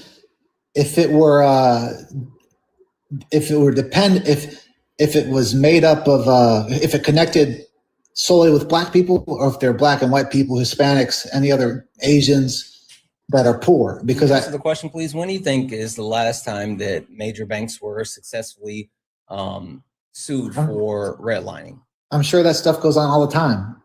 Look at Cook County. I'm sure it was recent. Sure. So probably 2025. Yes, there's been major banks sued in 2025, 2024, including Wachovia, Navy Federal Credit, not Wachovia, holy smokes, Wells Fargo, Navy Federal Credit Union, I think even Citibank, like specifically multiple suits that targeted black people, right? You keep saying, they didn't target black people. They literally targeted white people too. No, there's white people who literally targeted black people.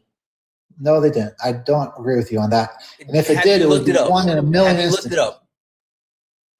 I will look it up. Okay, wait. So serious question. If you haven't looked it up and I'm sitting here telling you about the cases, how can you sit here and tell me that it didn't happen when you haven't even looked it up? Because racism, if it happened, it would be one in a million. And no, racism it wouldn't. But no, I don't even want to hear your justification as far as racism. I'm being very specific with this. If you haven't looked up the information that I just told you about, how can you deny what's in the information? I can't deny. I just don't believe it. And there's all racism doesn't know a color. You can be any ethnicity. You can be racist no matter what you look like. It's just the pigment of the skin. Okay. I'm gonna speed run this really quick because I feel like I do this once a day, and at this point it's kind of getting redundant, but sure, let's do this really quick. What race are you?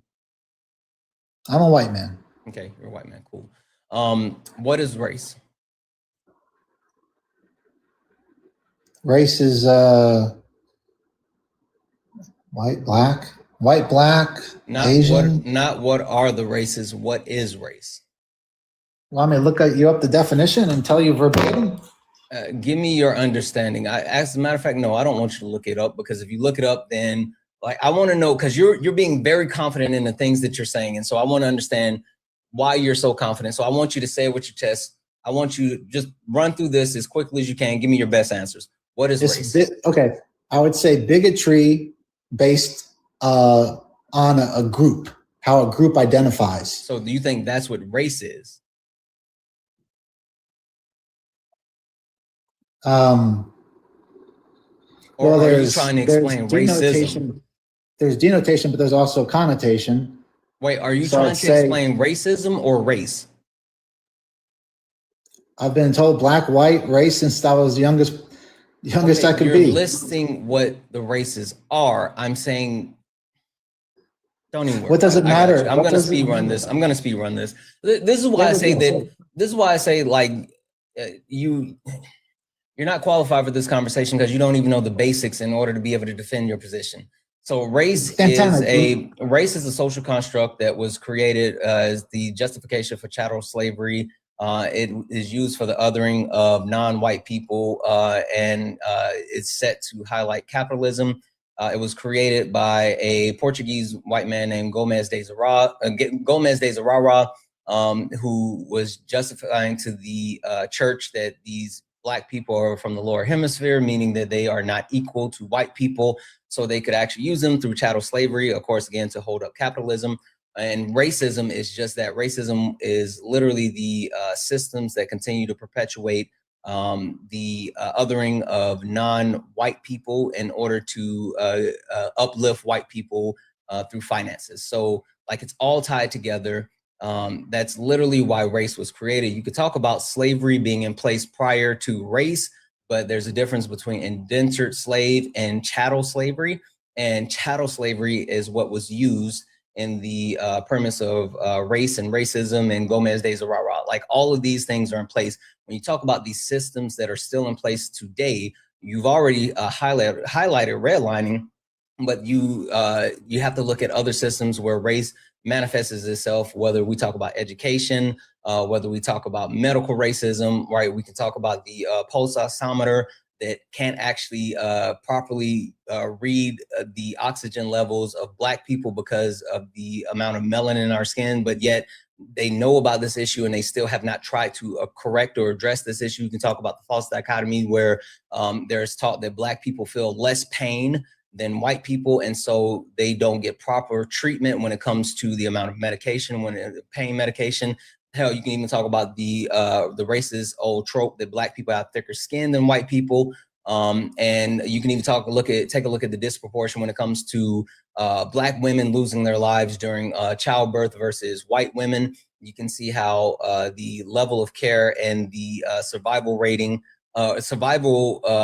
of black women greatly decrease when they are taken care of by non-black doctors. And babies lose their lives when they're taken care of by non-black doctors versus the level of care never drops for white babies when there's non-white doctors taking care of them. So all of these things, even you talk about education, standardized testing, SAT, ACT, IQ tests, the way that they are literally structured to exclude people that are not white. Specifically, it's about resources. It's not actually about knowledge or information. All of these things, all of it. Yes, environmental racism. You can talk about the fact that they're building these massive data centers in black and brown communities, which is causing people with the black and brown communities to lose their lives at a rapid rate. You could talk about the fact that Flint, Michigan is a predominantly black area and for years has gone without clean water and lead pipes. All of these things, all of them, racism, systems, all of them. That's what it is. So that was a lot. You listed a lot of things, Santana, but it's not because of race. There's a disconnect. Tell me what it was. Tell me what it's because. Tell me why. Well, it's not because of race. Let's be specific. Let's be specific. Tell me. Let's be specific then. Let's like narrow it down, like really hyper specific. It's class black warfare, babies. not race. No. Hold on. Stop. Black babies have a higher mortality rate than white babies when being treated by anything except a black doctor. If that's not about race, tell me about that. I think that's pseudoscience. I think you probably got it from a news source that should be ashamed of itself. I don't think that's possible in America, and I think you've been fed a lot of BS, Okay. frankly. So then I go back to my original question. If you haven't looked up the study, if you haven't checked the information, how are you sitting here formulating an opinion based off of your fifis? Santana, earlier you said Israel was led by dictators. No, I don't give a shit about any of the rest of the stuff that we've talked about right now. We're staying right here, 10 toes down where we're standing. We're talking about the mortality rate of Black children and white children. And you're sitting here telling me that I'm pulling this information from pseudoscience. So the CDC and NIH, is that pseudoscience? Now, I need you to tell me how you can so confidently tell me that I'm reading or I'm listening to pseudoscience when you haven't even taken a moment to look anything up. How the fuck can you sit here and tell me about something that I'm telling you about and you don't even know about it? Don't Black people live not as long as white people in America, right? In other places. Fuck about you trying to take this somewhere else. I want you to stay where we are right here, right now, 10 toes down. We're talking about the mortality rate of Black and white babies. I need you to address that. How are you so confident in telling me that the information that I have is from a pseudoscience when you don't know anything about that actual information? So the cause of that isn't because of racism, Santana. Okay. What have you done? What type of research have you done? I'll look it up right now. Okay. So go look it up before you actually tell me some bullshit. Fucking ultra crepidarian. Do you know what that means? It's a dilettante, which a lot of liberals are. A lot of leftists are dilettantes. What does that mean? Ultra crepidarian. It's a dilettante. What does a dilettante mean? It means someone who claims to be, come on, Santana, you're better than this. It's someone who claims to have knowledge in many different fields, but they don't. Go look up the studies that I told you about. W's in the chat for Diamond for the $5 donation saying, I disagree to facts and statistics is crazy. It absolutely is.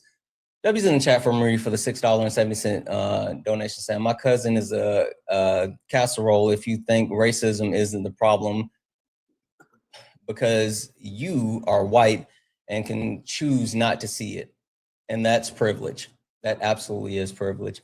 W's in the chat for Troll for the $10 super chat to say over policing in Black communities plus the 13th Amendment. Guess needs to put 2 and 2 together. Exactly. And W's in the chat for Steph for coming in a late night tuber. I absolutely appreciate each and every one of you guys. Welcome in, Johnny Raid. I saw you guys come in and I didn't get to address that. W's in the chat for the Johnny Raiders. If anyone else likes to support the live, you can do so. Cash App, PayPal, Venmo, all the pay links and Linktree in the bio.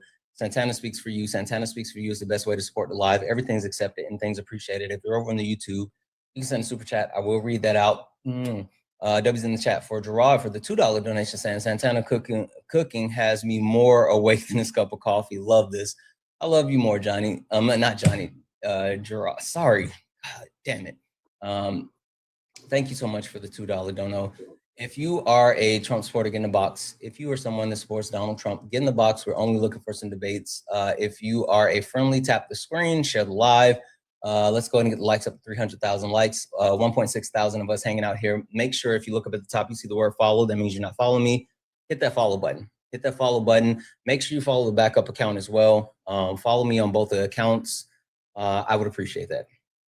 With that being said, have you looked up the information about the child mortality rate? I did, and I found something interesting in there. It said chronic conditions could be the underlying cause. Sure. What are you looking at? Tell me specifically, and I'll go ahead and go to it, and we'll look at it together. You're going to pull up a bunch of fake news websites. I'm going to pull up what you just told me. I said, tell me specifically what you are looking at, and I'm going to pull it up. So if it's fake news because you gave it to me. Stop being a fucking coward and give me your source. And an AI overview is not a source. Now give me your source or admit that you just fucking lied. So you don't think lifestyle could play a Give part in me something? your source. You don't think lifestyle could play a part in Give something? me your source. Let's see. Or admit that you didn't look it up. It's going to take longer to zoom in and look at the exact details. Shit. Give me what you're looking at. Okay, give me what you're looking at. Tell me what you're looking at. Okay, let's just hypothetically say you're correct. No. Fuck your hypotheticals. Fuck your train of thought. Fuck anything that you're trying to say. Give me your source. You're sitting here saying that you just looked it up and you have information. Cool. I'm willing to take it. If it's fake news, then it's fake news because you looked up fake news. I need the source. What is your source? The thing that you're using. You. Come off mute. What's your source? Thanks, Santana. Consumer Reports, SIDS, CUID are on the rise, especially among Wait, Black you're saying infants. Consumer Report. So this comes from Consumer Report. Let's see where they got it from, what their information is from. What are you looking at? And then they're trying to blame it on lack of funding. Stop. I need you to listen to me. Because at this point, you know that you have nothing. I need your source. And the way that you tell me what your source is, here's an example. My source is NIH. And the title is How to Dog Walk a Trump Supporter. And then I'll look up your source and then we can go through it together. Now, I'm going to send you a request to unmute and I want you to tell me what your source is, what's the title, and then we can go through it together. Let's see, we got CDC. Okay, so CDC, what's the title? Hold on. Yeah, it's, let me give you a title. SUID rates by race and ethnicity. Wait, read it again. SUID rates by race and ethnicity. 2007. SUI rates? Oh, I'm sorry. SUID. SUID. Yeah. Rates. Rates by race and ethnicity. Okay, so let's see here. All right. SUID rates by race and ethnicity. Jeff, okay, there you are. I was about to say, I saw you come back. All right, so we're looking at the actual understanding sudden unexpected infant unalivement race by race and ethnicity from 2017 to 2022. All right, what are you looking at? If you look at the chart.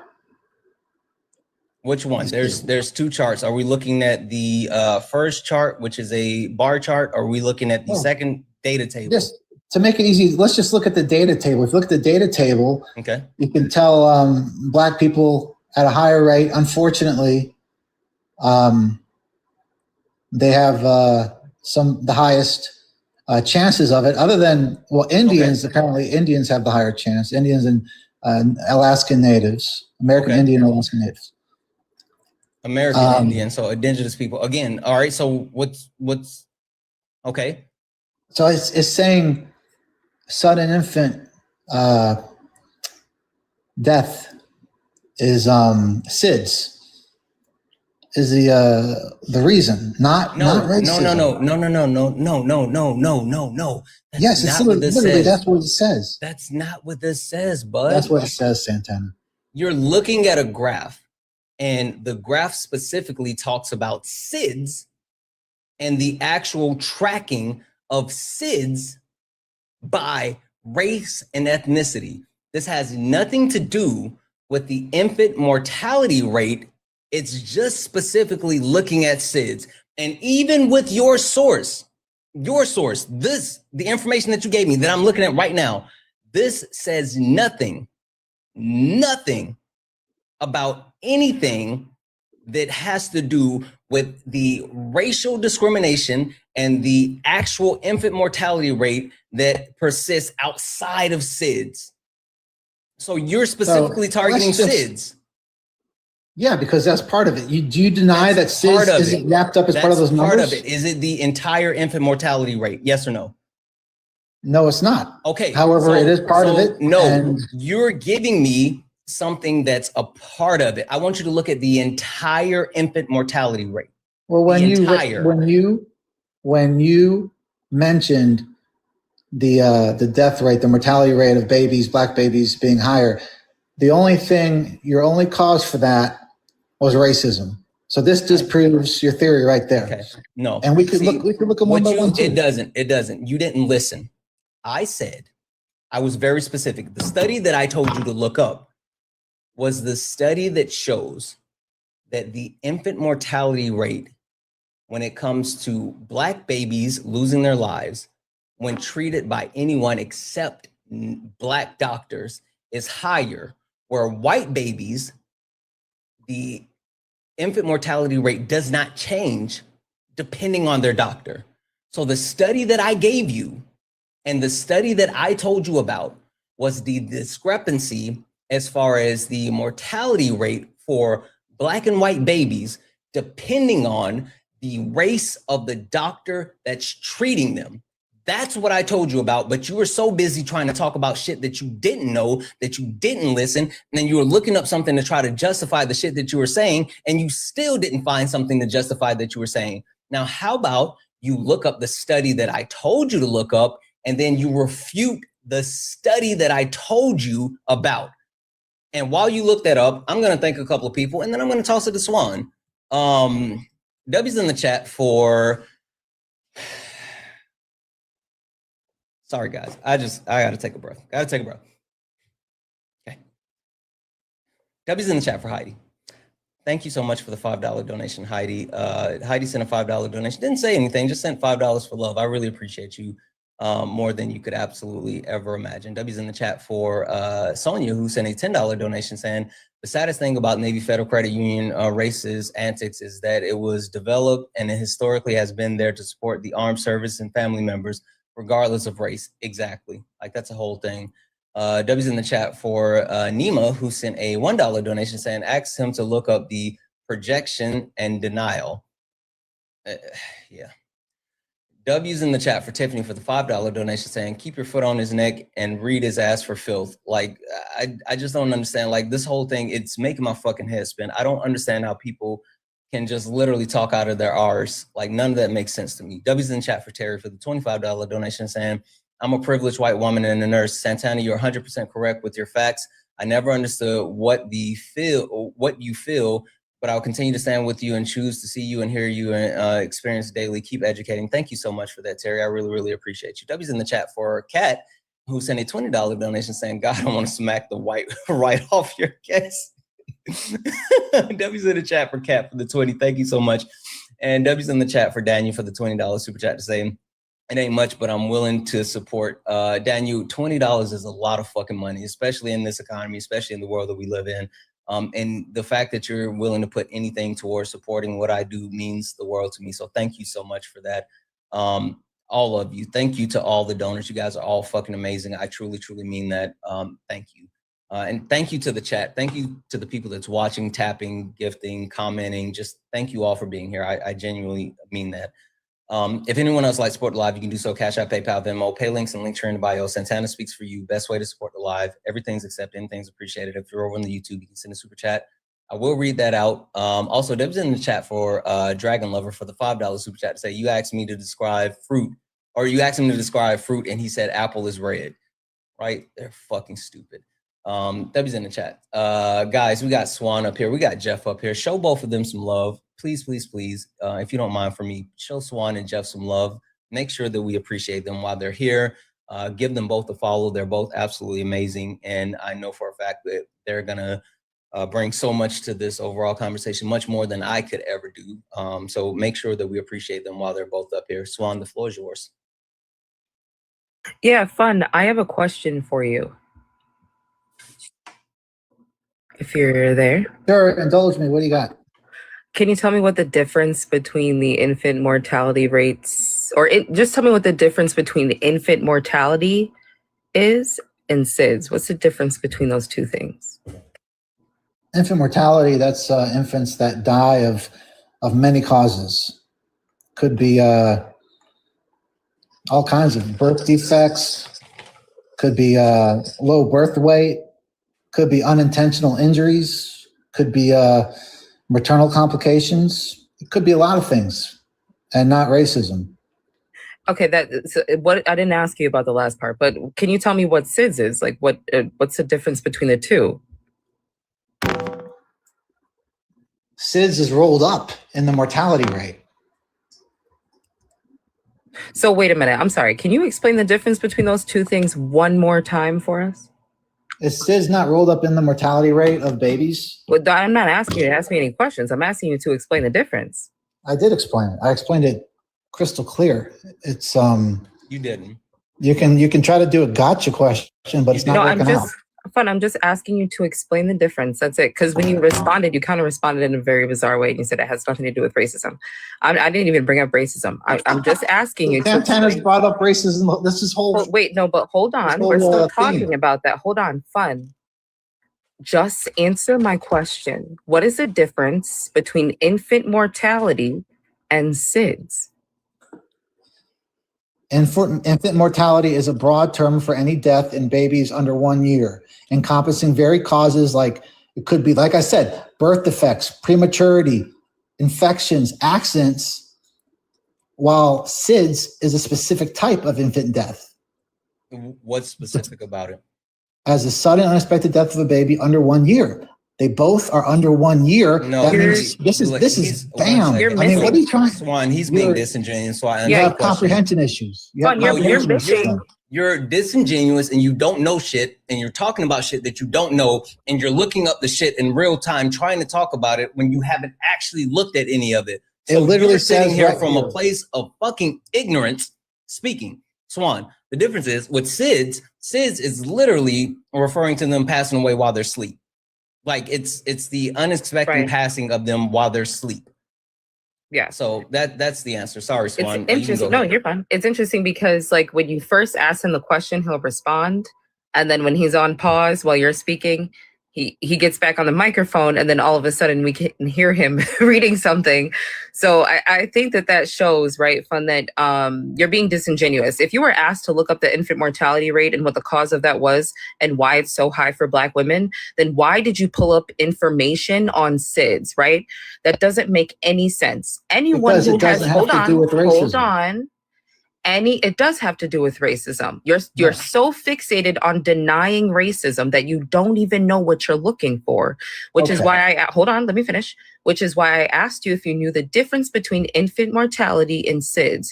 You did not know the difference. Otherwise, you would have brought up information about infant mortality rates. It's not hard. You just type in infant mortality rates for Black women and plenty of sources, credible sources, would pop right up. Do you deny that SIDS? Do you deny that SIDS is a subset of infant mortality? What does it have to do with what I just said? Because I'm still right. Infant mortality. You looked up SIDS and you didn't look up the infant mortality rates. You were supposed to look up the infant mortality rates. SIDS is list. If a baby has SIDS, let me help. Fine. I need you to focus on this really quick. If I told you to make me a pizza and you brought me pepperonis and said, "Oh, this is a pizza." And I said, "No, it's not a pizza, it's just pepperonis." And you said, "Well, pepperonis are a part of a pizza." Have you made me a pizza, or did you just bring me something that goes into the pizza? Simple questions. Simple question, Fun. What did you do? I just proved that the pizza is not racist. No. Because the pepperonis aren't racist. Listen. Okay, I need you to stop. I know that right now you're fighting for your life. You have been embarrassed because you come into a live with over 2,000 people total, right? And you so confidently spoken on shit that you know nothing about. You don't know what race is. You don't know what racism is. You don't understand, medical information, but yet for some reason you keep running your. I almost said something. You know what? Black ass side of me almost slipped out. That's a little bit too much for TikTok. You keep running your mouth. I'll use those words, but you don't know these things, and I know that right now you're uncomfortable because all you're trying to do is prove your point, but you don't know what you're talking about. So at this point, I just need you to just genuinely engage. I don't even need you to know shit anymore. I don't even want to hear you defend shit anymore. I just want you to honestly answer questions. I don't even care about your position, because at this point, you've already been proven wrong. There's nothing that you're going to be able to do to prove yourself right. The only thing that I need is you to honestly answer questions. Honestly. That's it. I don't want any more sources from you. I don't want you to try to prove things. You've already proven that you don't have the ability to do any of that. I just need you to be honest. That's it. So I just need the answer to my question, and then I'm going to give you back to Swan, and then I also want Jeff to speak. So fine. Send your request to come off mute. All right. So your hypothesis. The question is, if I say fun, will you make me a pizza? And then you bring me pepperonis. And I say, hey, this isn't a pizza. And you say, well, the pepperonis go on the pizza. And I say, yeah, I know, but that's not a pizza. And you say, well, it makes up a pizza. Fun. At that point, have you brought me a pizza, or have you brought me something that just goes on a pizza? Santana, I'm going to answer your question, but then I'm going to answer the nice young lady who spoke before you. That's fine. I just need that question answered, and then you can go back to Swan. Different answers, different questions. Sure. Can you answer that? Did you give me a pizza, or did you give me something that goes on a pizza? I gave you the pepperoni. Which means what? I didn't give you the entire pizza. However, you gave me something that goes on a pizza. Okay, perfect. That's all I needed. I just needed to make sure you understood that. I need to make sure I understood that, like you understood that. Yeah, I got you. I'm going to thank 3 people, and then I don't even want you to talk to me anymore. You're going to be talking to Swan. I'm going to thank 3 people. You and we're good at this point. W's in the chat for Marie for the $1.11 super chat to say, the $1.11 donation saying the guest asked the guest why he so desperately needs to deny the reality of racism. Isn't this an issue of opinion? I'm sorry, this isn't an issue of opinion. It's simply reality. Some people live in different realities, Marie. If I'm going to be honest with you, that's what it is. W's in the chat for Demetrius for the $5 donation saying, keep doing the great work. The One Piece is real. The One Piece is absolutely fucking real. W's in the chat for Laugh Out Leslie for the $10 super chat to say, I just proved the pizza isn't racist. Was a wild thing to turn back into. Exactly. Like when they don't have anything, they grasp us for straws. They reach for any and everything that they could possibly find, and they never land on anything of importance or intelligence. W's in the chat, guys. If anyone else likes to support the live, you can do so. Cash App, PayPal, Venmo, all the pay links and link tree in the bio. Santana Speaks for You. Santana Speaks for You is the best way to support the live. Everything's accepted and things appreciated. If you're over on YouTube, you can send a super chat. I will read that out, guys. We have both Solid, Jeff, and Swan here. Make sure we're showing all 3 of them some love. Almost 2,000 of us here on the old TikTok. Can we get all 3 of them over 1,000 coins? Because at this point, chat, this is about to be the Swan, Jeff, Solid show. I'm just going to sit back because I feel like I've gotten my blood pressure up, and I don't need that. So I'm going to chill out here just for a little while and eat me some pumpkin seeds and drink me some water and listen. So while these 3 are hanging out, can we please take care of all 3 of them, because they're about to do the heavy lifting, and I love them. So please, let's get them all over 1,000 coins expeditiously. Please, and thank you. Swan, the floor is yours. Jeff, Solid, you 2 after Swan. Yeah, so fun. So it's pretty clear that you've never researched infant mortality rates and why they're so high for Black infants, correct? Not before today, correct? Not before today, correct. Right. So do you see why it would be disingenuous of you to deny a group of people's reality? Because systemic racism is not codified. And I don't believe that all these doctors you say are racist are out there killing babies. Fun. It's not, I don't think that this is something that's intentional. I think that this is something that's woven into our healthcare system. I don't think that when a doctor is negligent, right, because of the information that they've received, right, or a nurse coming from a textbook that's rooted in pseudoscience, right, I don't think that they're necessarily like intentionally trying to harm Black people. I think that this is a systemic issue that stems from Western medicine, the origins of it when it was being developed. Black people weren't considered human beings, right? So this is where this all stems from. This is why we see the neglect, right, when it comes to care for Black people in our healthcare system. But let me ask you this. So you are a Trump supporter, correct? Absolutely. Okay. Are you pro-life, pro-choice? I'm pro-choice, actually. Interesting. And also, I believe the rich are unbelievably rich and need to be taxed, but the Democrats don't do that. They're full of their own roots. I didn't ask you all that. Yeah, I didn't ask you all that. So Western medicine. Hold on, real quick. So hold on, Fun. Why are you pro-choice? Can you just give me like why pro-choice instead of pro-life? Up to a certain degree. I mean, if the baby, I don't know if you guys know that one doctor in Philadelphia babies were popping out. I forget his name. He was essentially a mass murderer, but the baby would pop out and he was killing the baby. Fun. Hold on. My question is why pro-choice and not pro-life?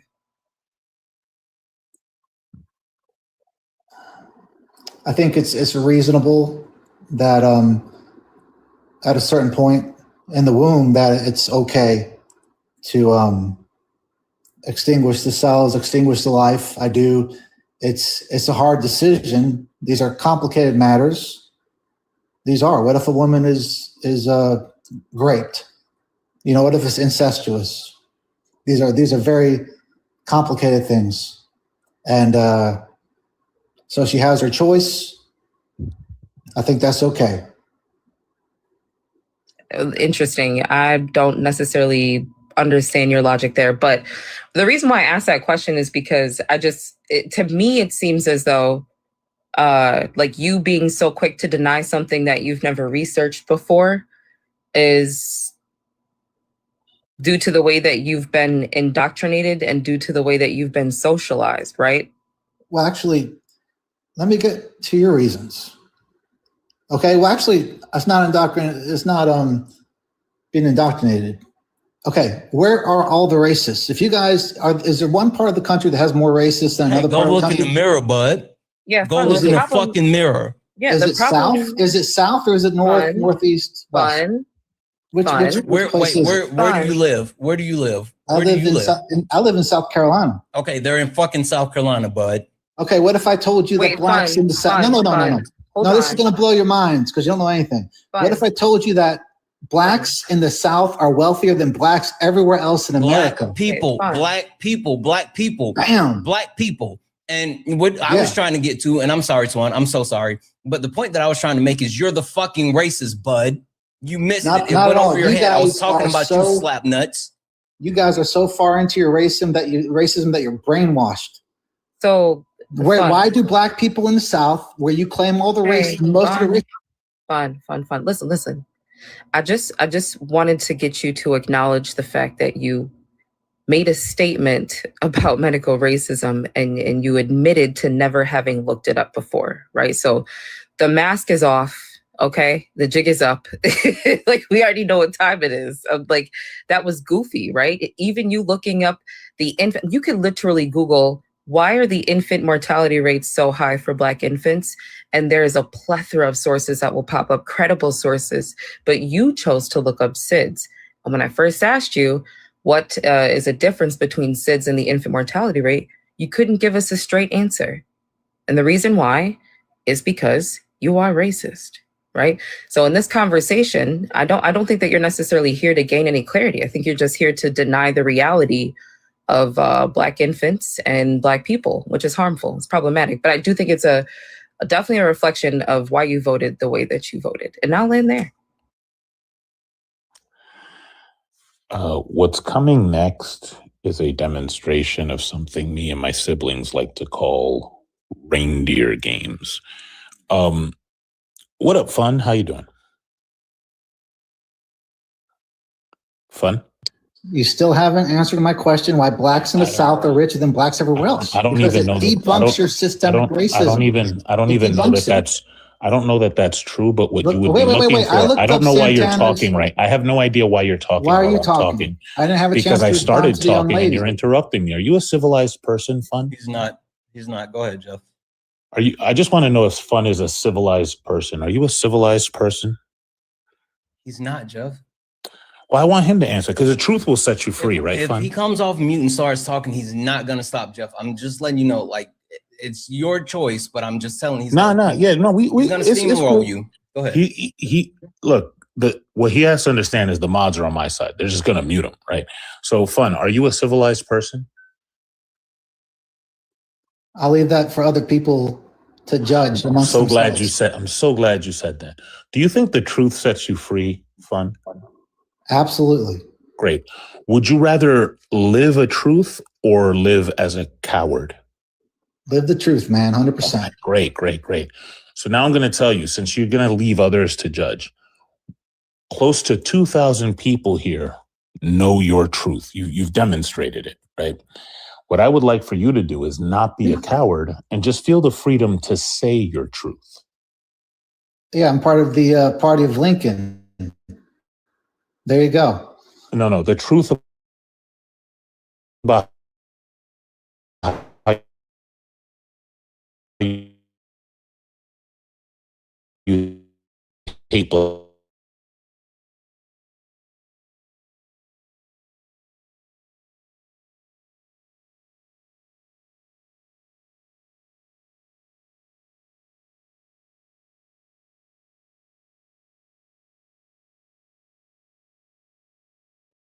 in the South, you wouldn't compare black people to black people. You would compare black people to white people. So that shows that you have confirmation bias. Wait. When presented, I'm still talking lower primate. Secondly, when looking for information, right, about infant mortality rates, my sister here, Swan, is correct. You would be looking for infant mortality rates, not a subset, right? Like if I wanted to know if all trees were made of wood, I wouldn't just look for fake Christmas trees and be like, they're not made of wood, right? That wouldn't be the thing I would do. So that's just dishonest. You're looking for things that bolster and validate your hatred of black people. I already presume you think you're right in your hatred of black people. We're going to disagree on that, right? But at least admit it. I'm not racist. I don't see color. I didn't say anything about racism. I didn't say anything about your last visit to the ophthalmologist. I said you hate black people. I don't hate black people, brother.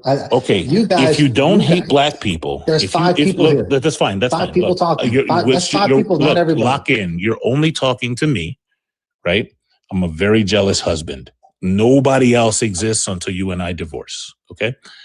Right now, you're just talking to me.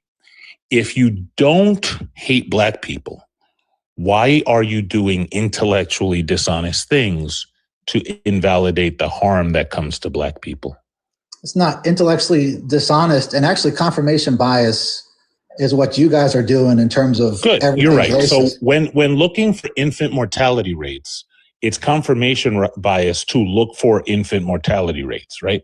To build a I'm just going to ask my question again because you are a civilized, intelligent person, right? Let's just ask my question again. So my question is, are you saying that when looking for infant mortality rates, it is intellectually dishonest to search for infant mortality rates?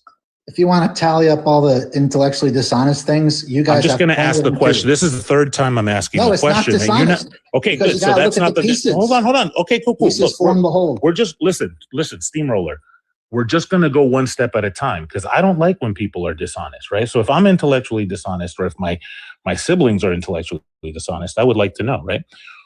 So when looking at wealth disparities between black and white people, is it intellectually honest to compare black people to black people, or to compare black people to white people? You don't get it. I'm just going to ask the question a second time. This is just a pattern now. Which is more honest when looking at, listen, Marshmallow Brain. When looking at wealth disparities between races, is it more intellectually honest to look at the differences between Black people and other Black people? Or is it more intellectually honest to look at the wealth disparities between Black people and white people? It's not intellectually dishonest. Why do Asians make more money than white people? Let me ask the question a third time. I didn't ask you anything about intellectual dishonesty. I said no. I'm comparing to. I didn't ask you a yes or no question. This now is a multiple choice question. I said, is it more intellectually honest when looking at racial or wealth disparities between races to look at the differences between Black people and other Black people, or to look at the? I don't know why you're talking. The first two times I asked the question, it confused you. You should listen to the whole thing. Here's what I want you to do. I want you to lock in. I want you to grab a piece of paper. I don't care if it's toilet paper. I want you to grab a writing implement. I don't care if it's a crayon. Write down what I'm saying. Give them a minute to do that, Jeff. I want to say a couple of quick thank yous. Yeah. Like you seriously, like whatever you need, fun, just get something. W's in the chat for tip for the $5 donation saying, ask the guest if Black people feel pain at the same level as white people. It's a popular yet entirely incorrect medical ideology and race. Yeah, I've already told him about it. He doesn't care. Also, pretty sure he didn't look that one up either. W's in the chat for Whitney for the $20 donation saying, I appreciate you keeping your foot on the gas and still remaining respectful. I think that last part is out the window now. I share your content with MAGA family for this reason. I feel like I'm slowly getting some of them back from the cult. Thank you. I will try to keep that in mind and try to pull it back a little bit because I do want what I do to serve some type of real purpose besides just dog walking racist. W's in the chat for Anthony for the $1 donation saying, tell this guy to read everything. Everything is tuberculosis. It's an easy white boy intro into medical racism. Yes. W's in the chat for Heather for the $5 donation saying, as white people, we have to look in the mirror, find the truth and change. From our race, I apologize for people like fun. Much love to you. Much love to you, Heather. Thank you so much. I really appreciate you. And W's in the chat for Erica for the $3 donation saying, Commonwealth Fund 2024 found Black people receive 52% subpar care across the 25 metrics, which are worse in the South. The drivers are a lack of access, lack of public health education, and current systematic racism. W's in the chat, and thank you so much for that information, Dr. Erica Steele. While this idiot laughs, thank you for that information, Dr. Erica Steele.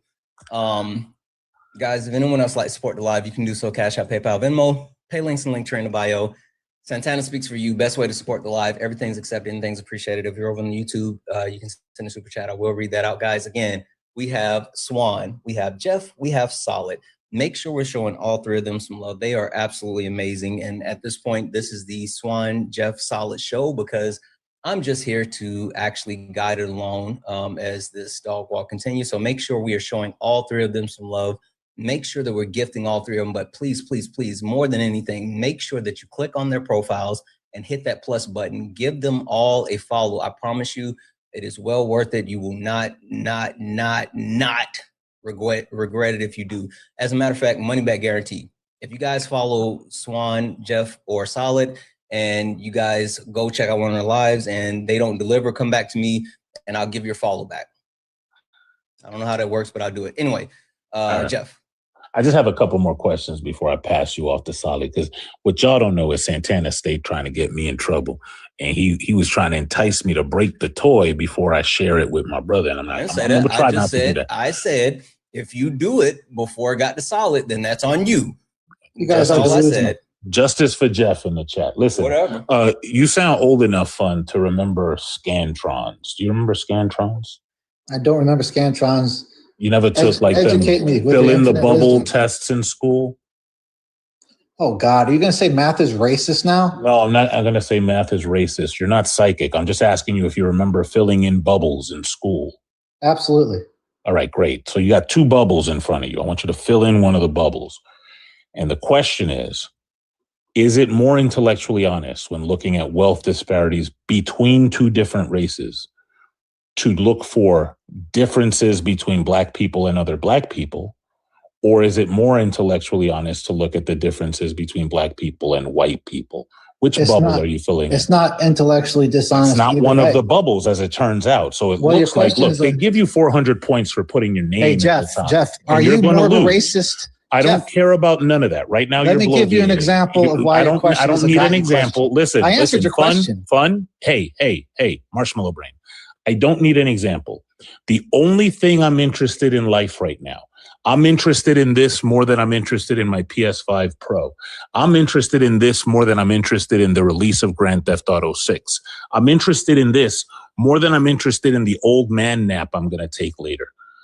I'm interested in this more than a filet mignon made by Gordon Ramsay.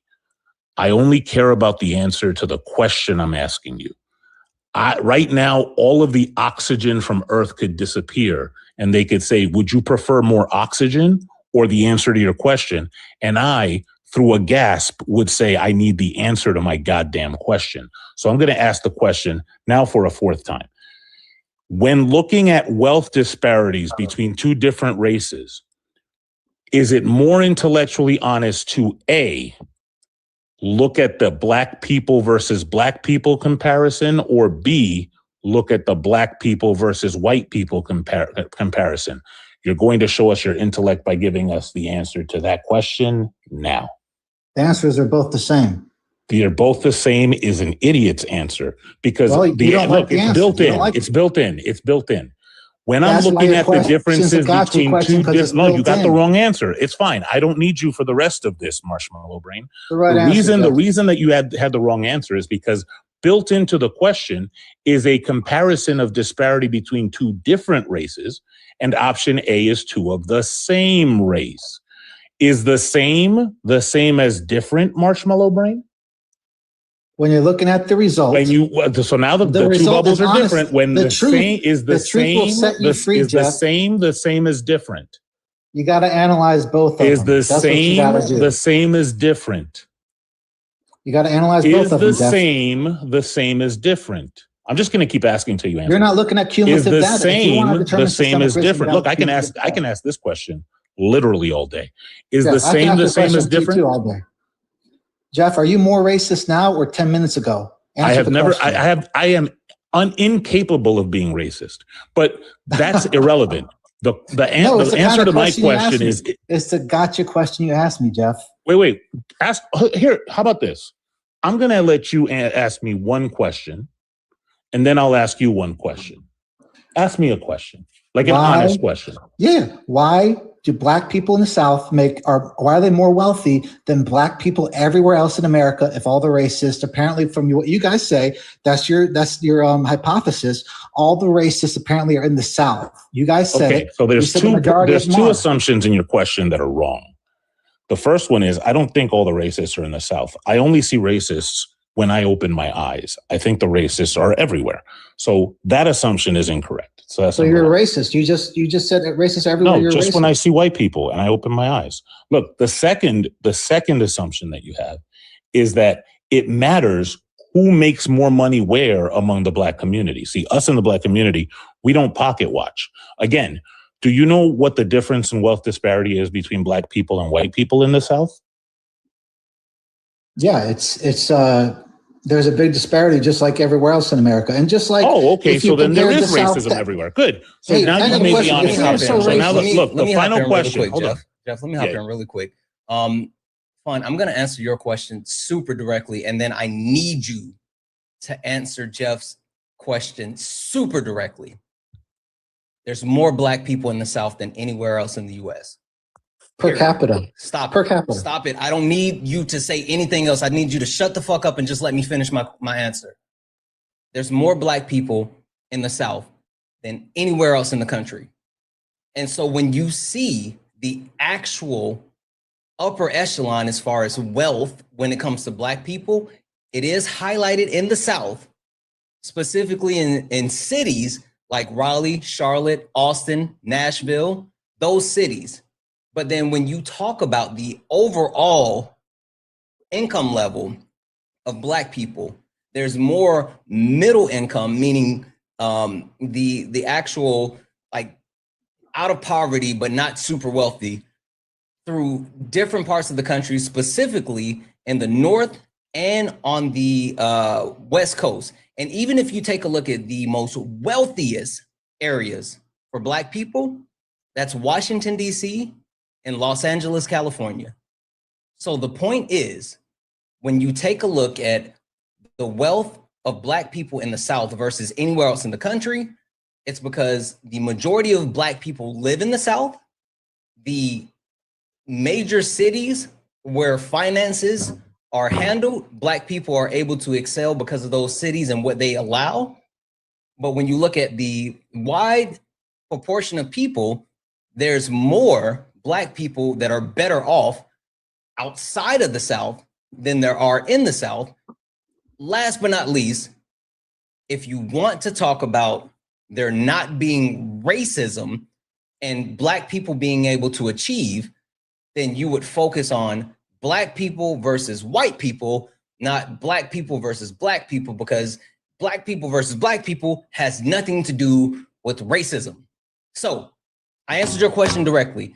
Jeff's gonna give you his question one more time, and I need you to answer that question directly. All right, I'm actually going to ask you. I don't want you to talk to me anymore. I want you to say no. That's fine. That's fine. Shut the fuck up. Jeff is going to ask this question. I want you to answer it directly. I'm going to change the question now. And you, if you leave me some leftovers, please. I got you. Because this question, I don't even care if he answers it. This is going to be more for him. But if you answer it, it's better for you, actually.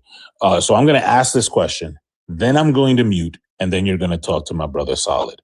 The question, and it should be an easy question, is why are you a coward? I'm not a coward, bud.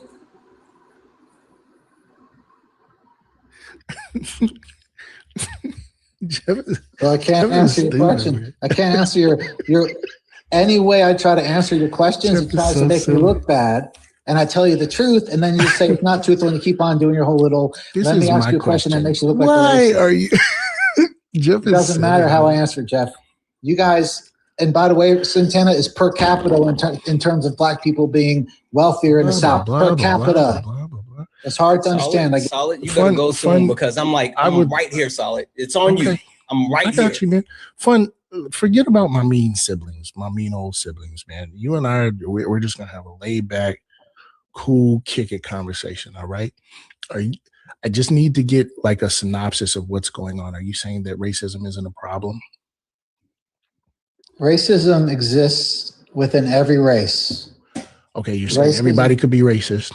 But you're also saying that racism, are you saying that Black people could be racist because there's so many rich Black people?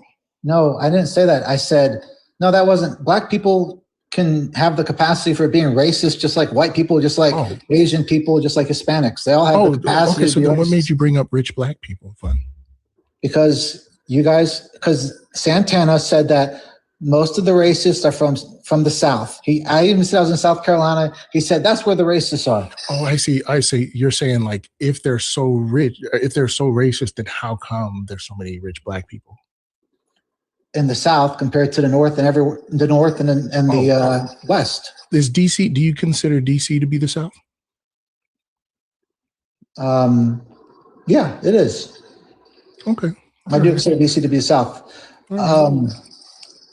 But I mean, it's below the Mason-Dixon line. I'd tell you, DC, we don't think we're the South. But that's. Do you think Atlanta's the South? Atlanta, Georgia is the South? Sure. I mean, the highest concentration of rich Black people is in PG County in DC. So I can't. You got to look at the whole and not the parts. I guess it's convenient. So then don't look at per capita. He didn't just say that. You got to look at per capita. You absolutely have to. So you do have to look at per capita. That's what I did. You got to look at the study. You do have to look at the parts and not the whole. Because just listen. The nice young lady earlier. I'm so sorry, brother. I just need you to let me know whether or not we're looking at the whole or if we're looking at the parts. Well, I'm telling you why I wasn't. I should have asked the question better earlier, and I was wrong. I was partially wrong about the hospitals and the mortality rate because I did cherry pick. I cherry pick something which isn't right to do. It's not right to cherry pick, and I used the SIDS Hey man, we all make mistakes, man. Sudden infant unaliving syndrome is really bad. You know what I mean? But this is what you guys were doing. I was a medical professional for a long time. So, you know, I do, when we're talking about racism in the medical field, we're talking about direct provider to patient neglect, provider to patient mistreatment, right? That's what we're talking about. We're not talking about things that happen outside of, right? Like when there's already a mortality involved. That's not what we're talking about. But listen, fun. I don't think that the presence of rich black people means that there's no racism. If America were systemically racist, there'd be no rich black people. That's what systemically racist. That's what systemic means. Let's pick that apart, man. It means can you name a time in American history that was like obviously racist? Like, how about segregation? Do you think America was systemically racist during segregation? Absolutely racist. But times can you tell me who Madam C.J. Walker is? No, I can't. You can. Oh, during segregation, she was the richest woman in the country. She was a black woman. Mm-hmm. So you and I have just established that, American can be systemically racist and have the presence of rich black people. No, that doesn't prove that at all. That doesn't prove that. Wait. Okay, so you said if America is systemically racist, hold on, fun. I just need to recap, bud, because I need you to see where you went off the rails. Okay. You said if America is systemically racist, there won't be no rich black people. But then you agreed with me that America was absolutely, unequivocally, systemically racist during Jim Crow, during segregation. And there were plenty of rich black people during segregation. So now we have to come to the agreement. And if you're honest, then you will concede with me, right? No, it's false equivalency. You're looking at one hyper-focused example when you're not looking at these two huge, taking into account the vast black community. In the data I'm providing you guys, it's the entire black community. Black people make up 1%. Fun, real quick. Black people right now currently make up 1% of the top 1%. That's disproportionate, right? That means that 90% of the black population is not in the upper class. Why do black people who black unemployment has never been less than twice that of our white counterparts? Why was black 1 in 4 black men has seen the inside of a prison, and that's the best ratio we've had since 1886. Solid, super solid. 74% of historically redlined neighborhoods are still as segregated today as they were in the 1930s. Right? These are real numbers. It's also real numbers that actually people had less unemployment before the Civil Rights Act than after it. Okay. All right. So there is no systemic racism. I need you to tell me. I need you to explain those macro level disparities across racial lines. And what's her name again? If it were systemically racist, black people in America would not be richer than black people in Africa. That's a fact. That doesn't make any sense. Black people in America actually. Okay. Black people in America I need you to explain the macro level disparity. I'm sorry, Fun. You're not gonna give me a good answer if you can't hear my question. He's not going to give you. Well, you're not letting me ask any questions. He's not. Shut the fuck up. Well, fun. One more time, bud. If there is no systemic racism, how do you explain the macro level disparities across racial lines? Well, let's look at one by one pieces of the puzzle. If you look at college degrees, black people tend to get college degrees that empirical data says won't make as much money. This is looking at the numbers and percentages. It's not black and white. Hold on. Let him get through it. Let him dig his hole. Let him dig his hole. Google it, genius. No, and the other thing is, I'm sorry, Solid. You have been up here saying the stupidest shit that you can possibly muster out of your almost said something Santana out of your fucking mouth, and you don't have any information.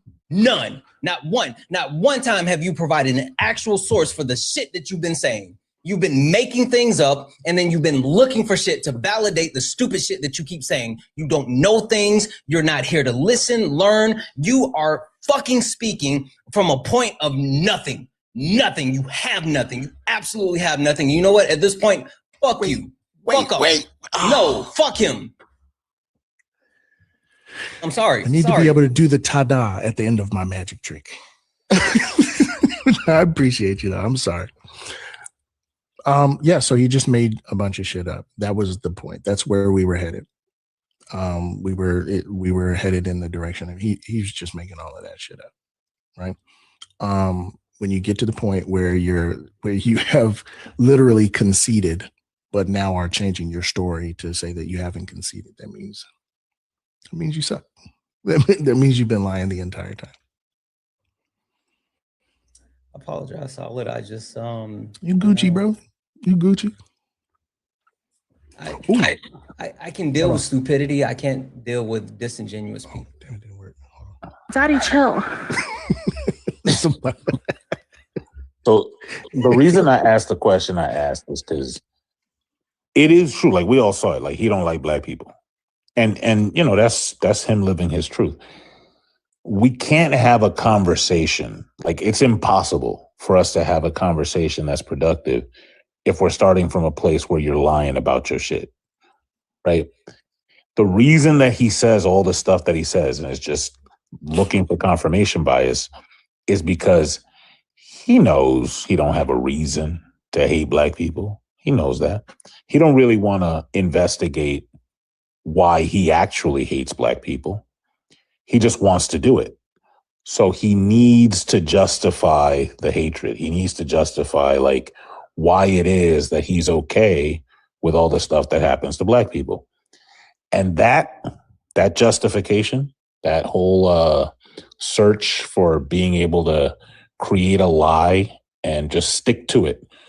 Everybody in the room, people that also hate black people, are seeing you be stupid so much so that they're telling you you're being dumb. That whole activity. UMB word, Jeff. Oh, my bad. Like just people telling you you're being disingenuous, right? That activity is racism. That's what racism is. Hey guys, really quick, can we show all three of them some love, really? But can we show Jeff and Swan specifically a little more love? I'm gonna drop you two down, and Solid, I feel like I need to make up for what just happened. So if you want to hang out a little bit longer, yeah, give me another Kadunka chug. Yeah, let's see what happens. But guys, can we please show Swan and Jeff some love? Make sure that we're following both of them. But please show both of them some love. Absolutely. They were absolutely amazing. And I appreciate it. W my gang, W my siblings in the chat, W the Academy in the chat, please. Can I just point out one thing before you drop it down?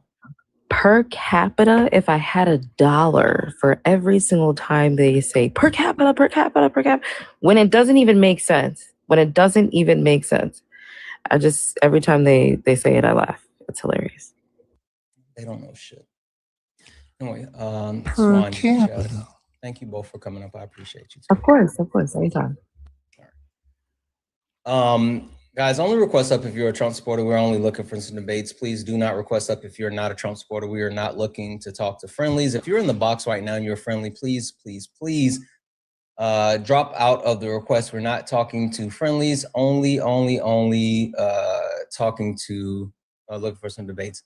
Hey, Fawn, I'm gonna go ahead and mute you because like you were saying stupid shit on the panel for over an hour. Now I'm not gonna let you say stupid shit in the chat, so you're just gonna be muted. W's in the chat for Gerard for the $1 donation saying Trump just seized another vessel off the coast of Venezuela. That's because he's trying to incite war. Like that's what's happening. W's in the chat for Matthew for the $10 donation saying best dog walk ever. Matthew, I apologize that I crashed out at the end.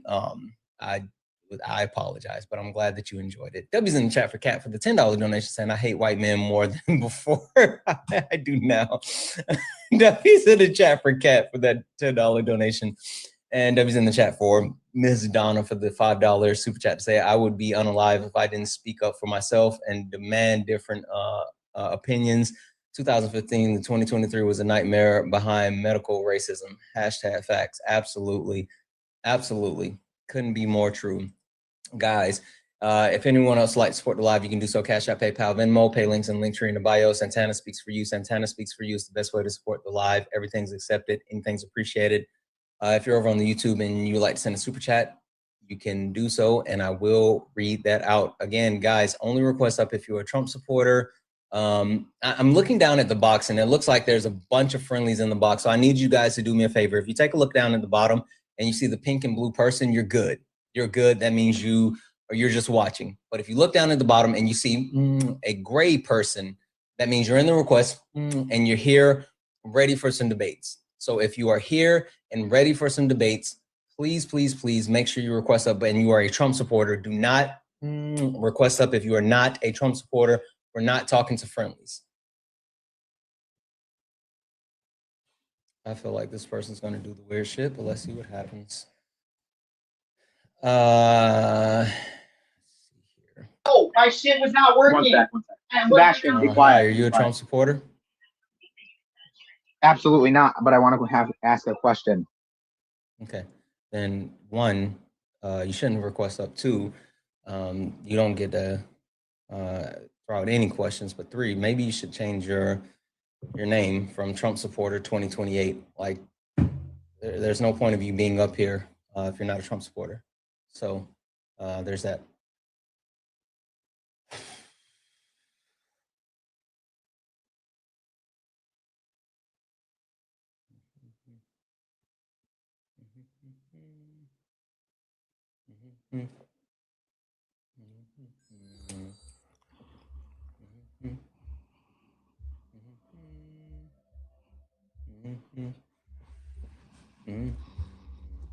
All right, so it looks like this is the last one.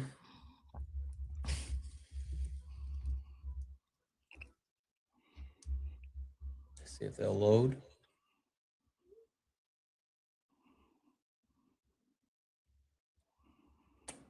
I don't think they're gonna load. All right, almost 2,000 people here hanging out. I know for a fact that we have some Trump supporters here. So if you are a Trump supporter, get in the box. We're only looking for some debates. We are only looking for some debates. And more than anything, I want to understand, like, how, as a Trump supporter, are you good with the fact that Donald Trump is dragging us into so many wars, right? We can talk about the war on Venezuela, where it's all about the oil, and now Syria as well. We can talk about the war on healthcare, how he does not care about healthcare for American citizens. We can talk about the failed war on immigration. You don't want to do that one. I promise you. I promise you. I promise you. You do not want to do that one. We can talk about the isms and phobias, because we know that Donald Trump literally gives you coverage for your isms and phobias. And we can also talk about the fact that we got Dozing Don. You guys literally put the oldest person ever. Donald Trump's older than sliced bread. I don't know if that one's actually accurate, but I'm going to go ahead and say it because fuck it. You guys put the oldest person ever in office, and I don't understand how you guys continue to support him as of today. So with that being said, get in the box. Get in the box. Oh, yeah, someone said, what about the files? Literally, MAGA, Trump supporters, I would think at this point you guys would be like, you know what? I'm done. Like, yesterday was a slap in your face. Yesterday was absolutely a slap in your face. Forget the fact that Donald Trump told you that he was going to lower prices at the same time as far as telling you that he was going to add tariffs. Two things don't make sense. Forget the fact that Donald Trump said that he was going to end the war in Ukraine and Russia in 24 hours while not actually being able to put forth any type of actual plan. Forget the fact that Donald Trump said that he had concepts of a healthcare plan, and the concept started 9 years ago, and there's still no healthcare plan. Forget all those things. Just forget it. Forget them all. Every single one of them, forget them. What I want you guys to lock in on is that Donald Trump ran on releasing the Epstein files. And this is the second time that he said that he released the Epstein files.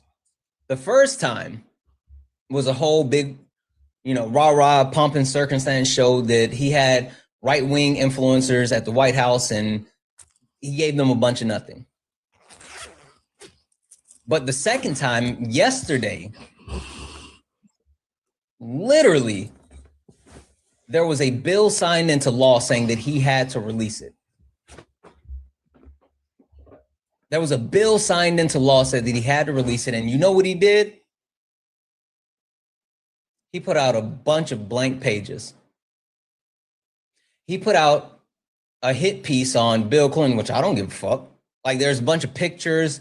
There's a bunch of all this other stuff that he put out about like Bill Clinton. But if you go in and you search for Donald Trump's name, if you search for Trump, you will not find that at all in any of the information that was released yesterday. At all.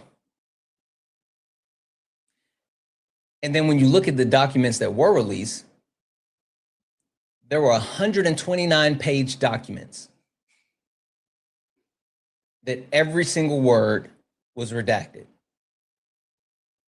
So that means you have 129 pages of complete blacked out space. They didn't leave a period, a but, a comma, a question mark, an and. They didn't leave anything. They blacked it all out. So MAGA, Trump supporters, that's a slap in the face, right? At the very least, that should be enough for you to say, you know what? Can't fuck with this guy anymore. And what does he do? What does he do to draw the attention away from the Epstein files? Bomb Syria. Apparently just took another oil tanker from Venezuela. Donald Trump is actively trying to start wars to get people to stop asking about the Epstein files. Donald Trump is literally doing any and everything. Donald Trump dragged doctors to the White House to say no more transgenderism. Yep, Donald Trump announced the Patriot Games. Hell, Donald Trump tried to say that we're downgrading the restrictions on M-drug. All of these things. So we won't focus on the Epstein files. For the group of conspiracy theorists, in which MAGA, we know you guys are absolutely conspiracy theorists. We know that you guys love your QAnon. And you love your Pizzagate. You love all of those things.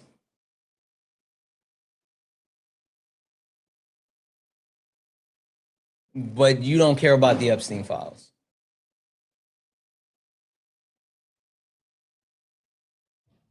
You don't care that he's trying to hide those. And my biggest thing, right? My biggest thing is if the Epstein files don't incriminate Trump, then why is he hiding the information? That's my question. Noah, are you a Trump supporter? Why is he hiding the information? Hello? That's my question. Noah, are you have an echo. Oh, I'm gonna come back up. I think it's echoing on my end. That's my question. Noah, are you? Guys, only request up if you're a Trump supporter. Only request up if you are a Trump supporter. We are only looking for some debates, guys. Please do not request up if you are not a Trump supporter. We are not talking to friendlies. We are only looking for some debates. Only request up if you are a Trump supporter and you are here for some debates. W's in the chat for Jeff. Jeff sent a $10 donation saying, As a fellow white person, the guy made me sick to my stomach. His passive racism is what allows active racism to perpetuate. Happy holidays, Santana. Happy holidays to you. Thank you so much. W's in the chat for Gerard for the $1 donation saying, any more recommendations of resources on medical racism in addition to everything is tuberculosis? Gerard, check I know we got a bunch of different things listed in the Discord. Check the Discord. I know for a fact we got a bunch of books listed. Also, we got some great people here, and I know that they have resources as well. W's in the chat for Joseph for the $40 donation, guys. Fucking massive W's in the chat for Joseph. It said, I'm only on YouTube, hence the PayPal. Please divvy this up amongst your compatriots as you see fit. Wish it could be more. Happy holidays. Joseph, thank you so much for the $40 donation. You're fucking awesome.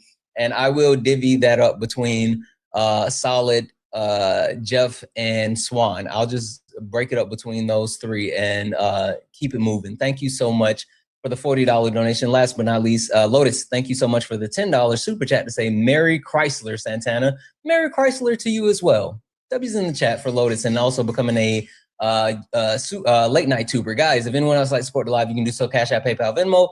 Pay links and link in the bio. Santana speaks for you. Best way to support the live. Everything's accepted and things appreciated. If you're over on YouTube, you can send a super chat and I will read that out. Noah, all right, you're back. Are you a Trump supporter?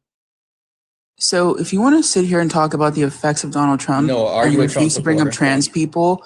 Hey, I need you to answer the question that I gave you. But you're not a leftist. You're Noah, yes or no? Are you a Trump supporter? It's not a distraction. It has real life. Noah, answer the fucking question. Are you a Trump supporter? You're not a leftist. I don't give a fuck what you think. Yes or no? Are you a Trump supporter? You can go fuck yourself. Yeah, you go fuck yourself first. Like, what are we doing? I don't care about your false equivocations. I don't care about you're not a leftist. No one cares about what you have to say. Go find another live for you to sit there and whine about.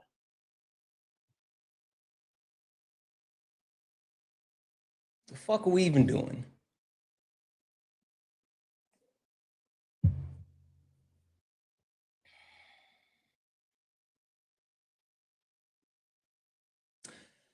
I'm going to say this. And I'm going to stop yelling. I apologize for yelling. I need to bring it down. But I'm going to say this. I don't care about people and their high horses and their false morality. I don't care about one issue voters, especially, and I'm going to be very honest when I say this, especially white people that are one issue voters. Because you have the privilege in the country to know that, like, you're saying, I'm not going to vote for this person because of this one issue. White women to a less extent, white men to a more extent, but being able to say, I'm not going to vote for this person because of this one issue. But marginalized people have to worry about everything. And marginalized people can't sit here and say that, well, I'm not going to actually do this because, like, I don't agree with this one issue with this one person, even though this other person is going to be overwhelmingly harmful. And while I understand the duality of harm between the left and the right, it's not like there's that much of a difference between the left and the right. There's not much difference between Democrats and Republicans. They're both super harmful. But the right overwhelmingly perpetuates harm. And for you to sit up here and to take your time to, I don't even know what that was. Like, I don't care about your complaints. I genuinely don't. I also don't care about your opinion about me. I genuinely don't.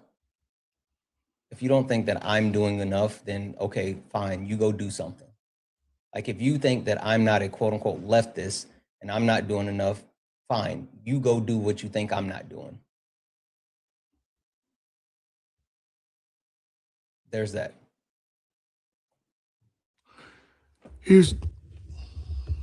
I think there's something,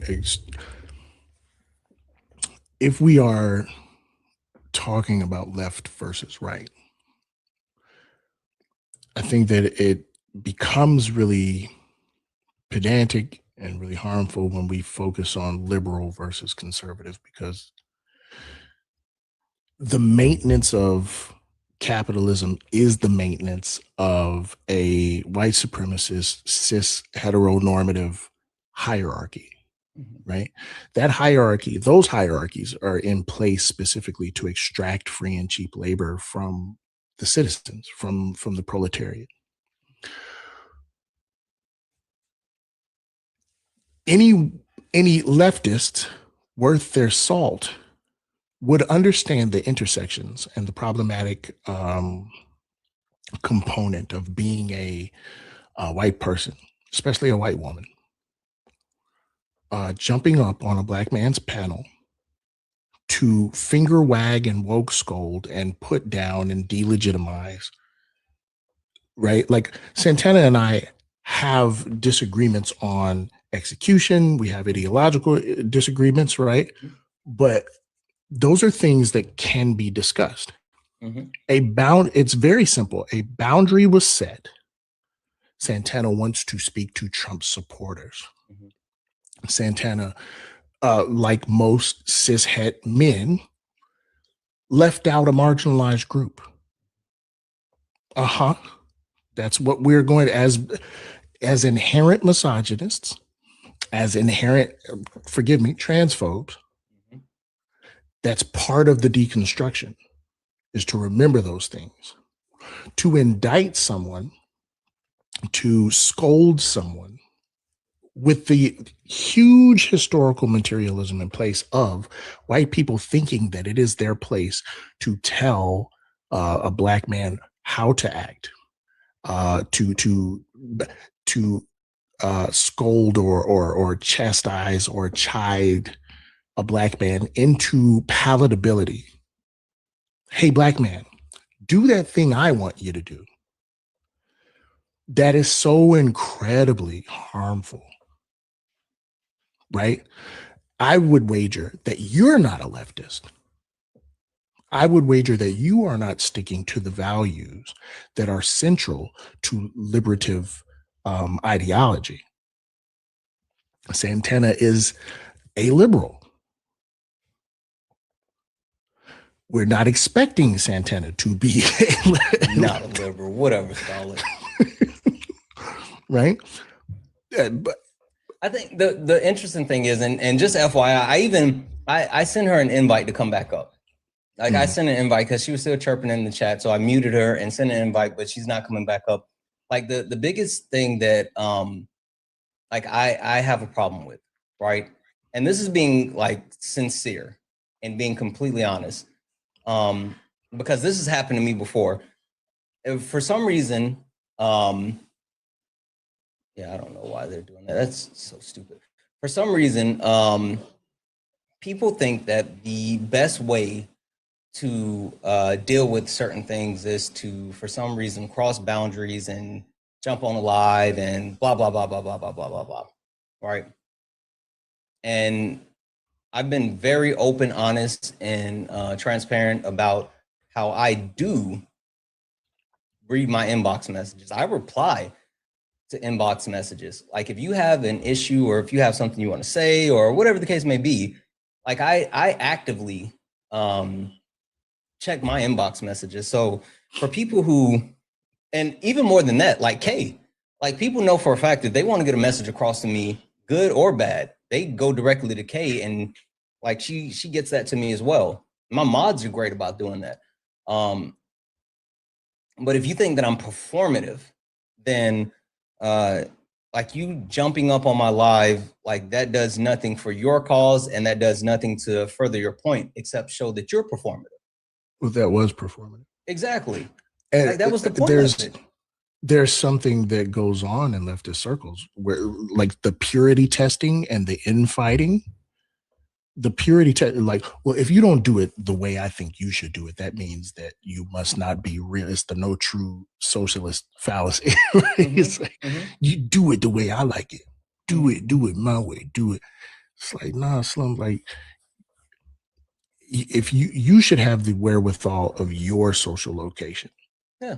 And be cognizant of the fact that as a white woman, you know what I'm saying? Yes, infighting and purity testing is unaliving the left, low key, high key, right? Yeah. But then as a leftist, everyone, if you are not for Black liberation, you're not a leftist. Sorry. Mm-hmm. If you're not for all Black people, you're not pro-Black. Mm-hmm. Sorry. If you are not for the entire proletariat, at me, cancel me. I don't care. You know what I'm saying? If it was good enough for Fred Hampton, it's good enough for me. Eli, are you a Trump supporter? Oh, my bad.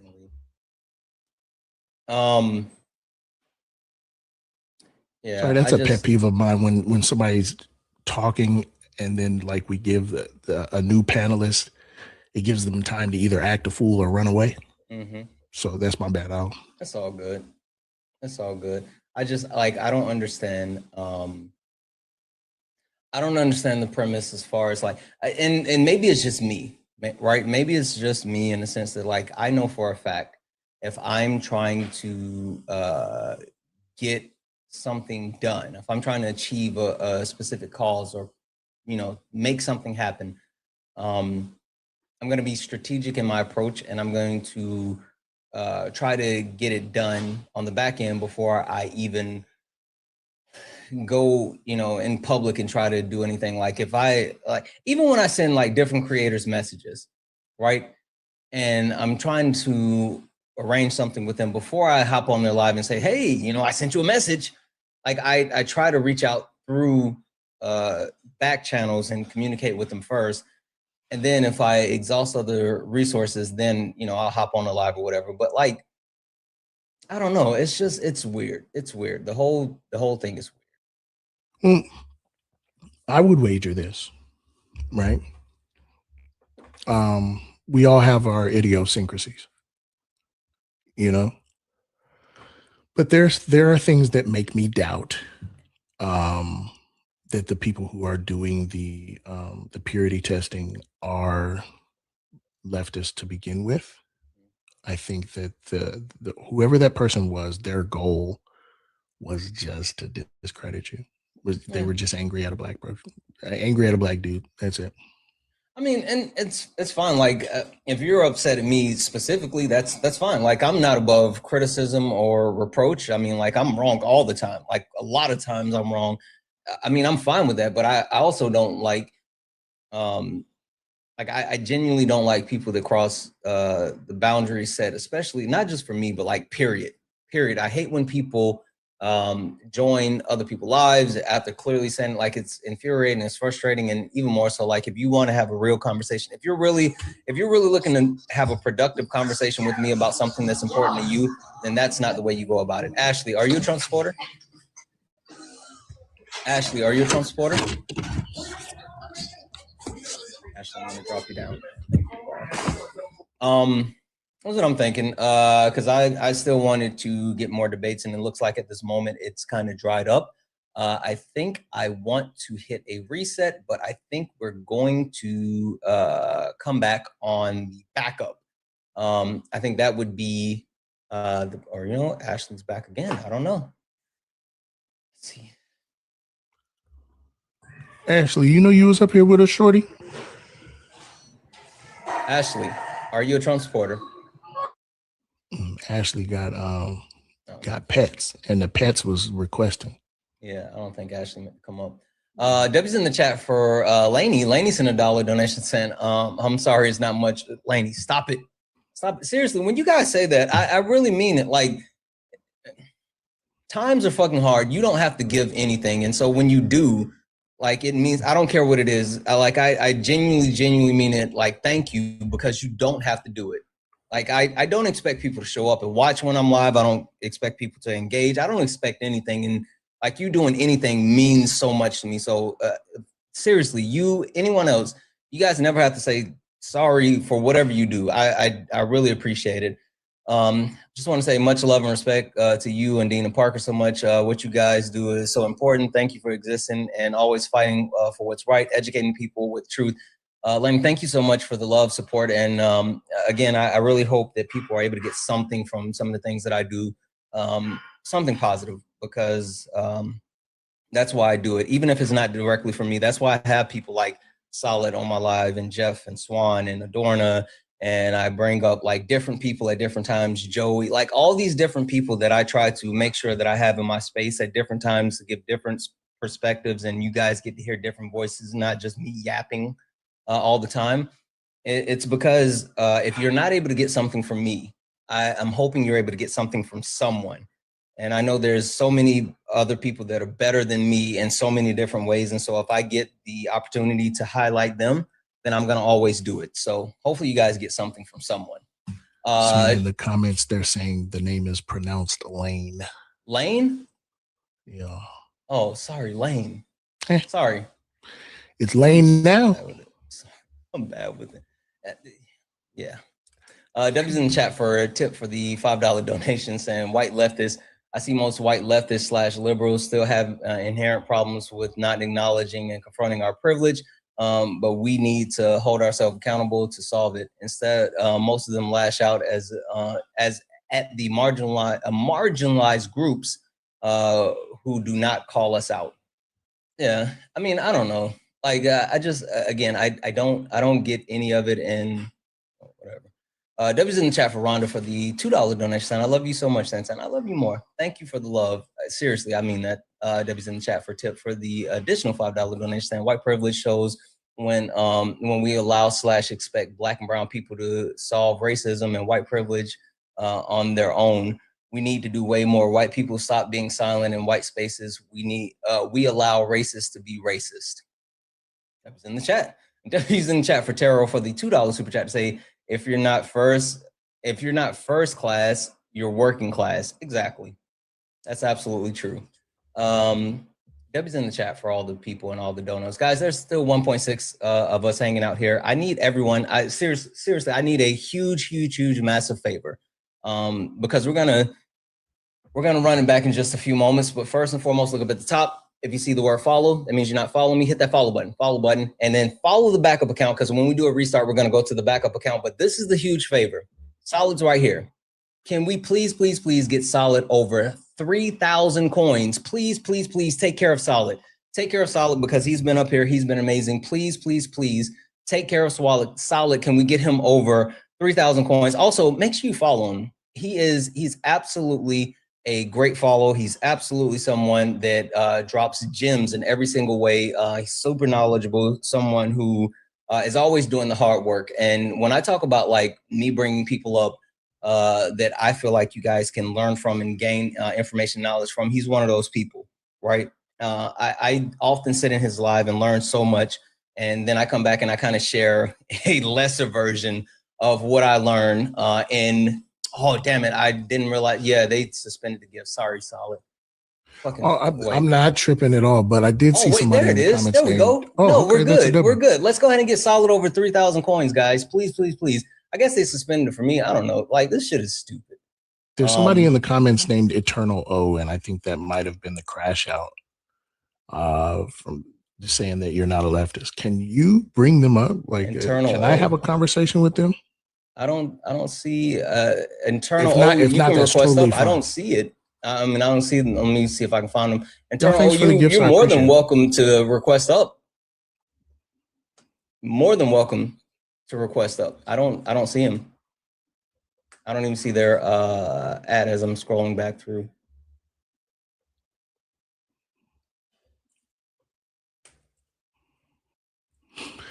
I just really want to address, because like I'm like, do you know how screwed up that is? Like, do you understand what that y'all? I appreciate. Whoa, holy moly, I appreciate all that. But the way my brain works, I can't focus. So there's such a long history of even the people, right? We'll get these stories. They'll tell us these stories, right?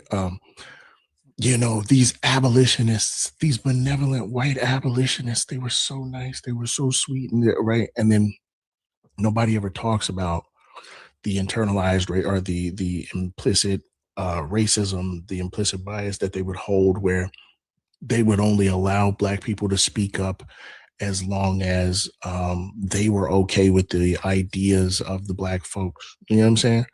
Mm-hmm. It's like incredibly harmful. And I just want to know if they understand that. Yeah, I don't know. Hey, Roxy, you should be good now. We found out, are you a Trump supporter? Yep. Are you? Nope. What can I call you? We find out.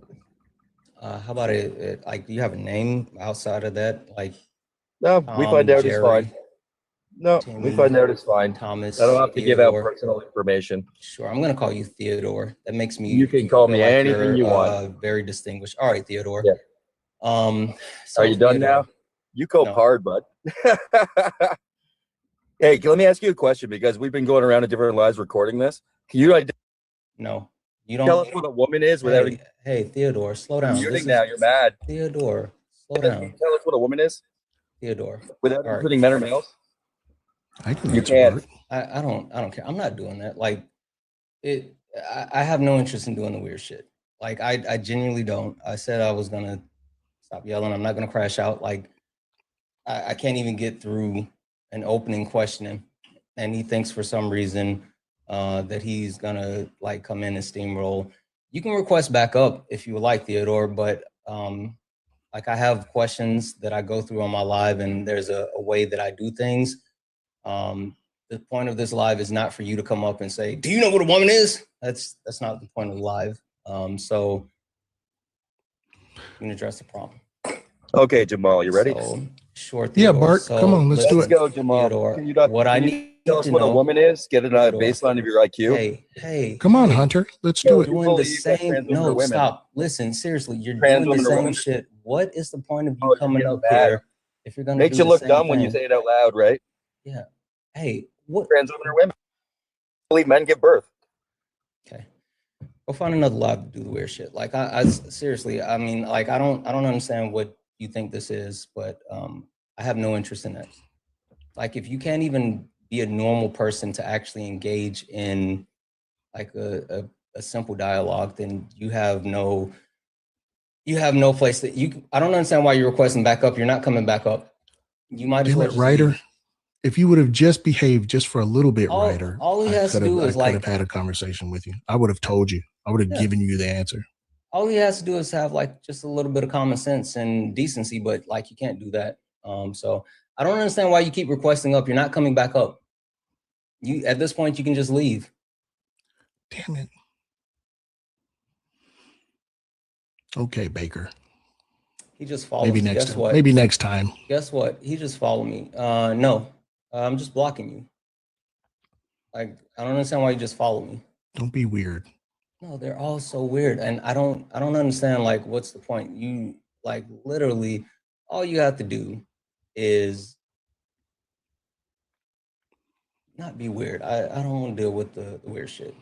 It's okay. One day Bradley will calm down.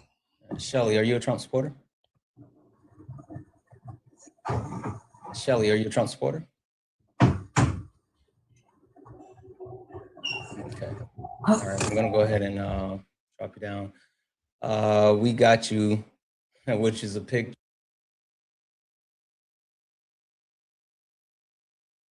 Yeah, hold on, I'm gonna take a screenshot. Weird, bro. The way they are obsessed. Yeah, and this is him on a different profile. But you know what? I got you. You're blocked here as well, bud. I don't know what it's about. Damn it, Giles. The funny thing is, right? Honestly, if they just actually knew how to function for like 5 minutes, we would have I would have been engaged in whatever questions they have, but like you can't even come up and run through any type of normalcy. W's in the chat for MAGA Cries, who sent a $2 donation saying just came from both Republican and just came out that both Republicans and Democrats are looking to impeach Bondi over the redacted e-files. That doesn't surprise me. That doesn't surprise me. Like, that was bad. That was a slap in the face. So, okay. All right. Do you think some of the crash out behavior is like genuinely rooted in fear? I do, but also, so I don't know how much you have heard Itchy speak, or you know, how much you engage with him, but he said something that ever since I heard him say it. Who is this Itchy of which you speak? Ever since he said this, it was like I can't unhear it. And he said the thing is about white men in America today, they want to be heard more than they want to breathe, right? And that's what it's all about. And so they're willing to say and do whatever it takes to ensure that they're heard, right? They're willing to be inflammatory. They're willing to say all of the things. They're willing to do whatever it takes for their voice to be heard. And so that's why they're willing to be like the most outrageous and extreme that they can possibly be. So people platform them, and they're here for shock value, and they want to be heard, and that's why they bounce from live to live to live. And when you don't allow their voices to be heard, that's when they start to crash out. That's why they have like this infatuation with like the mute button, and they always say, if you mute, you lose. And that's why when you invite them up on a panel and they get up, if they're not speaking within the first 5 seconds of them being there, they immediately lose their shit. They have to be the focus of attention at all times. But it's because they want to be heard. But yeah, I mean, it's definitely rooted in fear. But you know, ignorance is rooted in fear. Like, they don't understand things. They don't understand why the world's changing. They don't understand why they have to have a personality. They don't understand why they have to be smart. They don't understand any of these things. And since none of those things have ever applied to them in the past, now that they have to do those things, it's hard for them. It's hard for them to say like, oh, Paulie, no, I'm not talking to you because I know for a fact that you're the same person. So I'm muting you. I'm blocking you on this account as well. You can stop trying. I'm not stupid. Like, I'm not you. I know that people, you guys have like 5 million accounts and you just do the weird shit. I have no interest in giving you access to my platform. And so you can come back on as many accounts as you want, and I'm going to block every one of them. Every single one of them, they're going to be blocked. But that's it. That's it, solid. For shizzle. You want to do a reset? Yeah. So this is what I'm going to do, guys. Make sure you're following the backup account. We're going to hit a reset, but we're going to come back on the backup account. We're going to come back on the backup account, and we're going to do all of the things. As a matter of fact, give me 1 second here.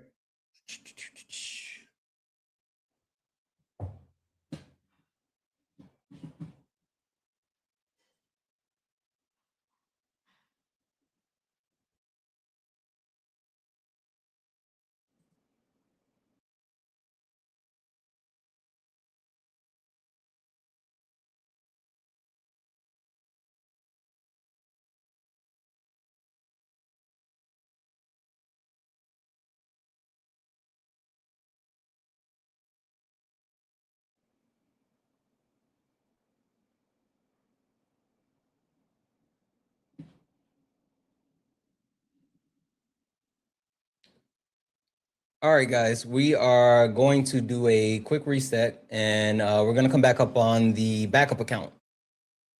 $1,000. Then I'm going to divide 2 divided by 4. What is that going to give me?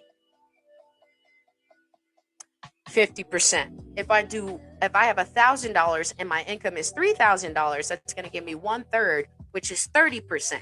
That is what we want. Put a yes or no in the comment section if you are aware. You can have a perfect credit. You can't have a perfect credit score if you have this bad habit. You can have a good credit score. You can have a great job record. But if your debt to income ratio is above 42%, you're not qualifying for anything. If that debt to income ratio is 50%, 75%, 82%, 141%, baby, I had somebody show me a debt to income ratio that was 300%. I didn't know how it was possible, but it was. And if you feel called out, a hit dog will holler, but I wouldn't talk about you.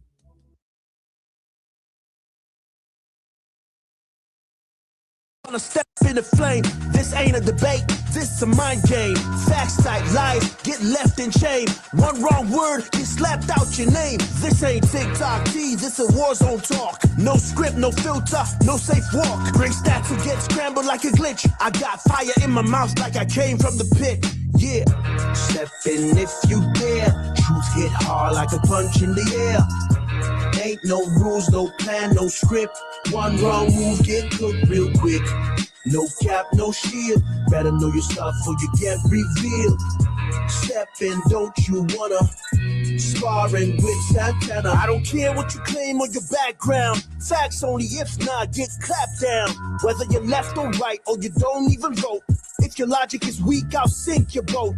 You talk slick, but you ain't got source. Just vibes, that ain't power, that's force. I'm the test, the trap, the trip, the call. You slip once, I'm snatching it all. Yeah. Step in if you dare. You dare. Get hard like a punch in the air. Ain't no rules, no plan, no script. Yeah. One wrong move, get cooked real quick. No cap, no shield. No. Better know your stuff or you get revealed. Step in, don't you wanna? Sparring with Santana. Step in if you dare. You dare. Get hard like a punch in the air. Ain't no rules, no plan, no script. One wrong move, get cooked real quick. No cap, no shield. Better know your stuff or you get revealed. Step in, don't you wanna? Sparring with Santana. Yeah, this ain't a safe place. It is not. It's a flame space. It absolutely is. is. Don't you wanna? Sparring with Santana.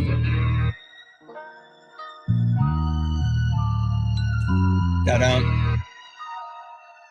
Dum, dum, dum, dum. Guys, welcome in. Welcome back. Guys, this is Sparring with Santana. One-on-one debates with Trump supporters. If you are a Trump supporter, get in the box. If you're someone that supports Donald Jimothy Trump, get in the box. We're only looking for some debates, guys. Please do not request up if you're not a Trump supporter. We're not talking to friendlies. Send your daily heart me here. It's only 1 coin. It'll boost the live. I'm going to keep resetting the daily gift goal to these little 1-cent gift goals. It'll help boost the live and push us out to the FYP. Let me get my main up here.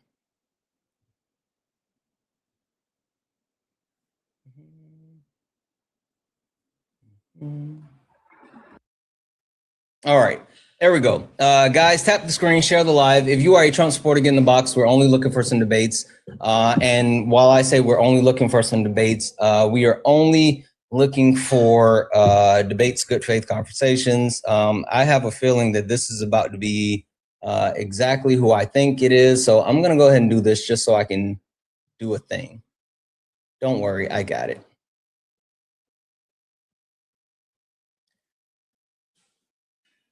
Who do you think I am? Anthony, are you a Trump supporter? Yes, I absolutely am. Okay. All right. I noticed you've been avoiding me there. How was I avoiding you? Well, because I was in the last box there and you avoided me completely. I was the only one in the box. Oh, yeah, that's because I was getting ready to do a restart and come to the backup. No, you let other people up too after that, like for the last 5 minutes. But anyways. Oh, yeah. No, it was because it was this weird guy that kept requesting up on different profiles, and I thought you might have been it. No lie, I was just about to block the account because I thought you were him again, so I apologize about that. No, you're good. All right. So, Anthony, let's get to it. A little confused here, and maybe you can help me with this. How is it in this day and age where Donald Trump is pulling us all, specifically you guys, into so many different wars? How are you still supporting him? That's not what I was here to talk about. Oh, okay, well, that's the topic of the background. Okay, well, we could talk about that if you really want to. Are you Canadian? I'm actually dual citizen. What state do you live in? I'm in Michigan. Have I talked to you before? No. I'm sure that I've talked to you before because it was someone that was Canadian. They said they were a dual citizen. They were in Michigan. I'm pretty sure I've talked to you before. Am I the only one allowed to be dual citizen? No, it's just I remember it specifically because it was the same person that told me the same thing. What's question for you, because there's kind of a little bit of background noise, but I want to make sure I get directly to this. What were you coming up to talk about? I was going to talk about how, like, I'm just happy that there's only 2 genders now. We're getting rid of the trans. Okay. I don't want to talk about transgender people because I'm not transgender. I know, because I'd cook you on that fucking subject easily, without a doubt. So, hey, are you the same person that's been? You are the same person been coming up on different different accounts, right? No, I'm not actually. You are. All right. So let's talk about the thing that I want to talk about. So, how do you feel about Donald Trump pulling you all into so many different wars? What wars? The war on Venezuela, which now has expanded. That's not a war, man. How is that not a war? That's not a war. That's something that could be taken care of in seconds. And yes, we're gonna get a bunch of oil from that. What do you mean? How is that not a war? Because it'll be ended in 10 seconds. Okay. So, all right, I'm gonna run through a couple of different things because, like, I want to make sure you understand a few things, and then my premise as far as this. Also, like, again, there's a lot of background noise. I'm not sure. Is there any way you can kind of step away from wherever you are? It's kind of loud. No, I can't. Okay. Well, I'm gonna mute you while I'm talking, and then so what we'll do is whenever you speak, you can come off mute. But then when you're done talking, I need you to go back on mute because of the background noise. American exceptionalism, right? It's the premise that America is just like it. It's really weird, and it's something that's whipping your ass. Just plainly, simply put. Kathleen, are you a Trump supporter? Kathleen, are you a Trump supporter? Ooh, he's trying to get dog walked by 2. Okay, Kathleen, I'm gonna drop you down. American exceptionalism is kicking your ass. The last time that the United States, there's been multiple wars the United States have been engaged in where they've lost, right? Specifically, most notably, the Vietnam War. There's also been a war that was started where the United States was supposed to be in and out, like a quick milk run, which occurred in Afghanistan and Iraq, and we were there for 20 plus years. We can even talk about the most recent war that's occurring with Russia and Ukraine, where Russia literally said the war would be over within days, but Ukraine has continued to actually prolong that war through many different factors. So the point that I'm making is that the premise that the United States would just wipe Venezuela off the map is a false premise, more so because when you talk about war, it's not something that's a quick in and out, even when you have a country as powerful as the United States. But Question, does a nuke not take out everything? Still speaking. Understanding the actual premise. That's what I thought, buddy. Additional support. Anthony, seriously, if you can't stay on mute while I'm talking and we can't go back and forth like one at a time, I'm just going to kick you. I don't want to talk over you, and I'm not interested in yelling. So one at a time, seriously. First of all, I'm engaging in something that I didn't want to engage in. I'm literally going for you. This is literally benefiting the fuck out of you because you're talking about something that I don't want to talk about. Now it's not. Now you're gone. So now you're not here. How about that one? Now you don't get the opportunity to speak at all. Now, how is it benefiting me that you no longer get to speak?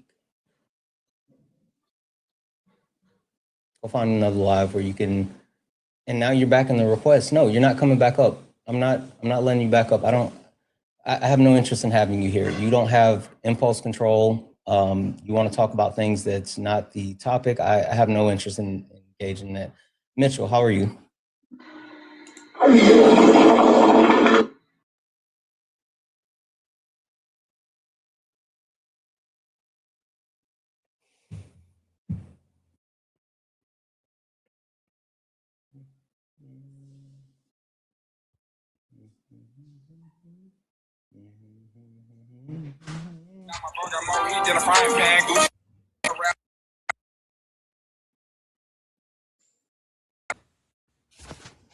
Nate, are you a Trump supporter? Yeah. Okay. Nate, why? Why are you still supporting Nate? And if you don't mind me asking, how old are you? 19. 19, yeah, you sound like a young man. Nate, why are you willing to support Donald Trump when he's actively dragging us into multiple wars? Nate, I are you wouldn't. gonna slur? No. Someone in the chat just said that. Nate, seriously, I'm gonna level with you here for half a second, Nate. I'm genuinely just trying to like have a calm, cool debate, conversation, whatever, with anyone. And like, if you're gonna do something weird, I would rather you do it now than us to like. I'm confused. Why? I'm not even talking about I'm doing like something weird or something. No. I'm not talking about anything that you're currently doing. I'm just like, I'm trying to level with you before we get started. That's it. That's it. Just trying to level with you before we get started. Okay. Nate, as a young man, 19 years old, how do you feel about Donald Trump dragging you into more wars? I think wars are bound to happen. I mean, when have we never had a war? Darn it. Sorry. I wasted this. Yeah, I mean, I understand what you're saying. The premise of war is inevitable in certain senses, but again, going back to the main point, right? Why is it that it's acceptable for Donald Trump, who said that he is the president of peace, the no new war president, but yet he's actively engaging and pulling people towards war? You're talking about Venezuela? Yeah, Venezuela, but also, did you see that he bombed Syria yesterday? I mean, that's a good thing. They just killed three U.S. citizens. Unalive. Okay. They just unalived 3 military people. Yeah, I mean, I do think that there was. I think the bomb was a good thing. The Syria bomb, I don't know about Venezuela, but the bomb in Syria, I 100% was justified. Yeah, 100%. Okay. And again, I'm not sitting here. I think a lot of Democrats would align with that ideology as well. Yeah, no, I'm not sitting here saying that it was unjustified, but what I am saying that it is an escalation in a war, right? And then you think about the fact that now it looks like we're engaging in multiple fronts for different wars. We start to stretch ourselves thin, right? Let's not forget that we're also still backing Ukraine while actively front-facing Venezuela and now attacking Syria. So it not only spreads our resources thin, but it puts us in a position where we are literally engaging in multiple acts of war, which is dangerous, and it puts the United States in jeopardy. These countries that you're mentioning, they are very corrupt governments. Syria, Venezuela, very corrupt. Russia is very corrupt. I mean, if you really think that it's United good, States is very corrupt. I mean, come on. Obviously, every place is corrupt, but there's places where I'm not wrong though, right? It's a known dictatorship. But I'm not wrong though, right? I mean, personally, I don't think the government. I think it's a capitalist government. I think you make it on yourself. Like, I mean, it's I don't actually it's actually a plutocracy. Anyway, I'm sorry. Yeah, but I'm saying a capitalist market. So yeah, it's a plutocracy, and capitalism sucks for multiple reasons. But regardless, a market that's a capitalist. Sure, go ahead and finish your point. That's my point. I mean, I cut you off while you were telling me about the wars. Yeah, the war. I mean, these places are corrupt. I mean, there's no reason not to. Okay, it's not like we're sending all our troops to Venezuela. We're not sending any troops to Venezuela. Yeah, we actually have 10% of our Navy is already there, and we have over 15,000 troops. We have destroyers. I just saw something that threw me off. I'm sorry. We have destroyer ships, Black Hawk helicopters, F-22 Raptors. Like, we have a shit ton of military that is jumping into the area. And someone pointed out, yeah, we got nuclear subs. Is that not what our country's built off of, though? What do you mean? I saw somebody said, but we're America first. We are a country that's supposed to neutralize everybody. That's how we've always been. But see, this is the problem though, Nate. Like it's the duality, because like Republicans have screamed for years, we're not the police of the world. We need to stop interfering. No new wars. We need to get out of nation building. We need to stop planting our flags in other countries. And like even when Trump got into power and they actually got rid of U.S. aid, right? People championing that because they said, why should we be worried about other countries? But then like literally that's what you're saying, like we're advocating for, or you're advocating for, is like interfering and putting ourselves in other countries. So like you're talking about I don't know. I think it's more a minority that thinks that, but a majority thinks that we're built off centralizing violence, and when something is not right in our ideology, we step in and do something about it. I mean, that's how we've always been. I mean, yeah, I think there's a couple times with Biden that he could have done stuff better. The Afghanistan was very messy. Why was Afghanistan messy? The pullout was messy. And before you say messy, the pullout, I mean, how he rushed it. He just when he wanted to pull out, he went extremely fast. Okay, let's get everybody out. That's not true. That is true. He pulled everybody out in a week. Yeah, but that's okay. I'm gonna tell you. Give me 2 seconds. I got to thank a couple of people because they've been waiting, and then we can talk about that because that's not true. I think you have a misunderstanding as far as like what happened there.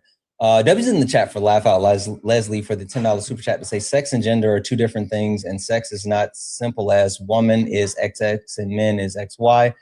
Because intersex and AFAB people exist. Stop whitewashing science around sex for your propaganda. Exactly. He just wanted to do that, and he was so upset that I wouldn't allow him to get into it. It was a whole thing. W's in the chat for Laugh Out Leslie.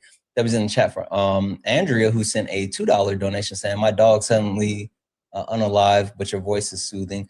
Andrea, I'm sorry to hear about your dog. Seriously, I'm really sorry to hear that. Hopefully like I can keep it calm and, you know, give you something to distract your mind. And, you know, I hope that you have a good rest of your day. I'm really, again, really sorry to hear that. Debbie's in the chat for Cousin Jesse. What up, Cousin Jesse? It's been a while. Cousin Santana, what up? What's good, bro? It's been literally, I just said the same thing. It's been a minute since I tuned in. Hope you and the family are doing well. I'm good. Hope you're doing well as well. Debbie's in the chat for you. Thank you. And guys, holy massive fucking W's in the chat. Wow. Massive W's in the chat for Charlie for the $100 donation. Holy fucking shit. W's in the chat for Carly. Holy bro, how does shit. this do? Charlie, I'm about to leave, bro. Why are people looking at my name and seeing that I play college sport? Like, I don't know. Stop, but like, just chill out for a second. W's in the chat for Charlie. Thank you so much. I said, hi, Santana. I'm a fan of Dean and Parker's. I noticed you joined them when I'm listening. I was curious, so listening now. Wishing you and your family a Merry Xmas. Keep up the good job. Nice to meet you on you and your podcast. By the way, my name is Miriam. I'm sorry, I'll call you Miriam. Miriam, thank you so much for the $100 donation. You are fucking awesome, and I hope you enjoy. I try to provide an actual different view perspective and keep it thought provoking. So W's in the chat. Thank you so much, Marion. Get a million W's in the chat for Marion. All right, Nate. I do want to say. Sorry, I accidentally. I think. I mean, maybe you should get your people. Why are they trying to look up my name? Have I said anything that's? I don't know, Nate. But like, I mean, we're talking about Nate, the more attention that you draw to it, the more. No, because it's very disrespectful. Yeah, I mean, maybe you should get your. Just people. listen to me. No, that's. Nate, stop. One, the more attention that you draw to it, the more people are going to do it. So you sitting up here whining, crying, and fussing about it, it's going to draw more attention to it. Two, I don't encourage people looking anyone up. I don't encourage any type of doxing. I don't encourage any type of bullying or hate. I don't tell people, like, I don't encourage people going to other people's videos or inbox. And last but not least, like, I don't control them. I can tell them don't do certain things if I know that they're doing it, but I can't actually stop or control anyone. They're not my quote unquote fans. I don't have fans. Like, they're people within my community. It's a complete difference. But the point being, Nate, is at this point, you have a choice. You can either like not focus on it and you and I can finish our conversation, or you can take off. Like, seriously, I mean, it's up to you, Nate. Your call. Yeah, we can talk about it, but it's just like, it's kind of. So let's finish our conversation where we were. You were saying that it's a little weird. Biden rushed the actual pullout of Afghanistan. Do you know who initiated that actual pullout of Afghanistan? Yeah, it was Trump, but I mean, he didn't advocate for the pullout exactly. The exact pullout, how to do it, right? Sure. So Donald Trump actually initiated it, and he created the pullout. Now, yeah. what was the issue? What was the issue when going from Biden? Going from Trump to Biden when it comes to the actual withdrawal from Afghanistan? The issue like Biden had? Sure. What was there was something that happened between Trump and Biden that caused complications with the pullout. Do you know? I forget. Yeah. Remind me. There wasn't a peaceful transfer of power.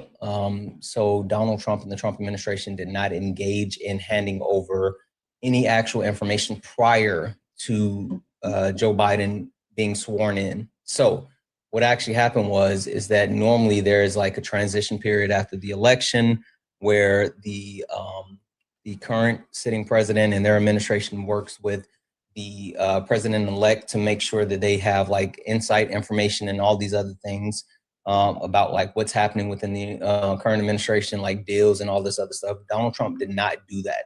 And so when Joseph Robinette Biden got into office, that's when he found out about the agreement that was in place with Afghanistan. Actually, to be specific, he got sworn in January. And by the time that his team actually found out about the pullout, it was March. And so what he had to do from that point was actually extend it. He had to extend the time because the actual pullout would not have been done in the appropriate amount of time. Now, you can talk about that, but you can also talk about the fact that Donald Trump, prior to leaving office, released 5,000 Taliban members back into Afghanistan, and also set it up to pull troops where there was an overwhelming amount of Afghani members or Taliban members that were left back into Afghanistan versus the amount of troops that were still in Afghanistan. So when you talk about the pullout was actually executed the way that Donald Trump agreed upon it, right, with leaving certain equipment for our Afghani partners and, you know, the amount of troops that were set to be left. But the biggest issue was that he didn't actually give the transfer of power, and so it had to be delayed, and there was no times for any changes. Like Joe Biden pushed it back as far as he could in order to try to get this done correctly. I mean, that sounds about right. I mean, I've heard about that a little bit, but I mean, I don't know. Maybe Biden didn't do too bad on that. I mean, there's other things that Biden did bad on. The American Rescue Plan. Inflation was up. I mean, the U6 was horrible at that time. I mean, and which I mean, like I understand it's easier to talk about Biden, and I engaged with you there for just a few moments because I feel like it was important to actually give you that little bit of engagement because, like, you know, what about Biden? But the point that I want to get to is like where we are here today. You know, and there's this saying that I really love: "Be where your feet are," and your feet are here. Our feet are right here, right here, and we're looking at imminent war in multiple different ways, and I'm just trying to understand like why. Okay, do you blame the war? Do you blame the war in Russia, Ukraine on Biden? No. Okay. So how do you blame? So do you blame Trump for starting a war or bombing Syria when they kill U.S. soldiers? Unalive. No. You don't. So you don't blame Trump for that, right? Mm-mm. Okay. So Venezuela, when they're very corrupt, stealing oil, do you blame Trump for? They steal. Or they didn't steal oil. They stole something though. They're doing something. I forget. There's something Venezuela is doing. Donald Trump has been advocating for a regime change in Venezuela since 2019. I'm sorry, not yet. Actually, before that. Anyway, his first administration, at the very latest 2019, but his first administration, Donald Trump has been advocating for an actual regime change, and they've even issued like certain negotiations with the United States in order to avoid rising tensions and conflicts. And the Trump administration has adamantly pushed back on it and said, no, thank you. So while I don't blame Donald Trump for the tensions that are escalating with Syria, I do directly blame him for his escalation in tensions with Venezuela, and then the mitigating factors that occur as far as like, what's happening in Syria, and then what's happening still in Russia and Ukraine, and then the possible impacts of like Taiwan. I blame Donald Trump for picking a frivolous war that will put not only US citizens in jeopardy, but multiple countries and people around the world in jeopardy. Do you know why I brought up Taiwan? No, tell me. So Russia and Ukraine have already both said that they're going to back Venezuela and help push back on the United States if they do attack, right?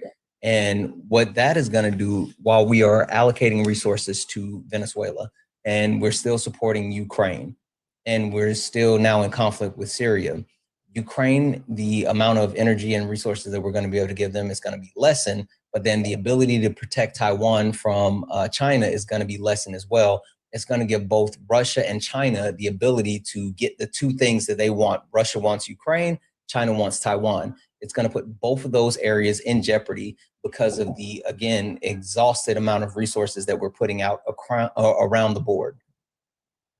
Listen, this is what I'm going to say about Venezuela. I'm going to go back to Venezuela. Okay. Venezuela has an authoritarian leader. Their leader is very corrupt. He's had problems with the United States for years. So why would that be bad to get involved in it? Yeah, I'm not saying that's a bad thing. The thing that I'm saying is that it's not about the leadership. It's literally not. Like Donald Trump has been open about the fact that it's about the oil.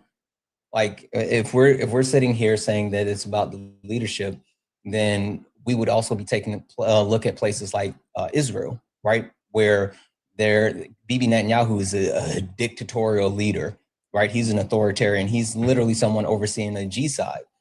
But yet the United States stands arm in arms, and Donald Trump has been called the greatest ally of Israel.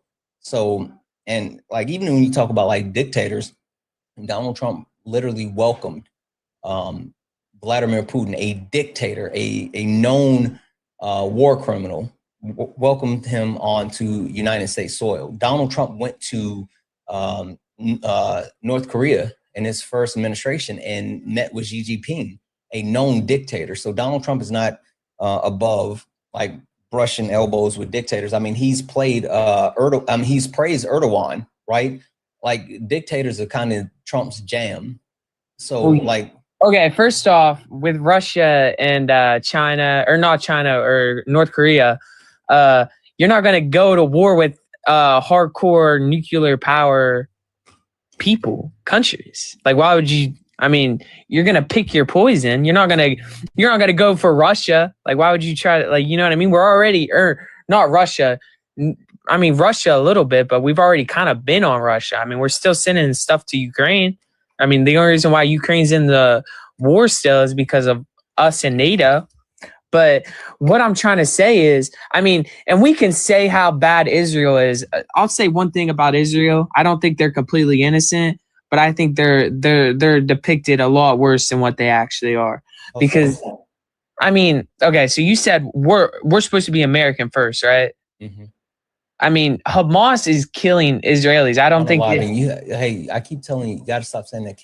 Okay. They're unaliving Israelis. I mean, they're holding them captive. I mean, I'm not saying they're doing the best way on it, but we also got to acknowledge that Hamas is not completely innocent. I mean, they're taking kids and families into hospitals, and I mean, obviously the kids and the families are already in the hospitals, but they're putting their plants in the hospitals. I mean, they're strategically seeing it to make Israelis look bad. I'm not saying Israeli is doing completely good, but they're also sending in food. They're trying their best, but they're also looking out for their people. I don't think they're as bad as people like to make it out to be. There's a huge difference between Hamas and the Palestinian people. Well, yeah, but Hamas is using the Palestinian people to... Israel doesn't care about that. Israel cares about using the premise that Hamas is doing X, Y, or Z in order to justify the G side. Like, they don't want the Palestinian people there, and they're trying to ethnically cleanse the area. Like, that's what their goal has been, and so that's why they're perfectly fine as saying like, oh, Hamas is hiding in this hospital, so we have to bomb this hospital. Right, they're perfectly fine with using that justification. And so, like, you can talk about the engagement between Israel and Hamas, but the thing that you can't leave out is the fact that innocent Palestinians are losing their lives. And like, even you talk about like the blockades that they put in place so food can't get into Gaza. That was at the very beginning, though. I mean, now they're sending in food now. No, they are. Yeah, they are. Mm-mm. I mean, I'll look it up right now. Yeah, go ahead and look that up. I'm going to thank a couple of people. They literally not only have they been dealing with the famine in Gaza, when there was that temporary ceasefire that was brokered by the Trump administration.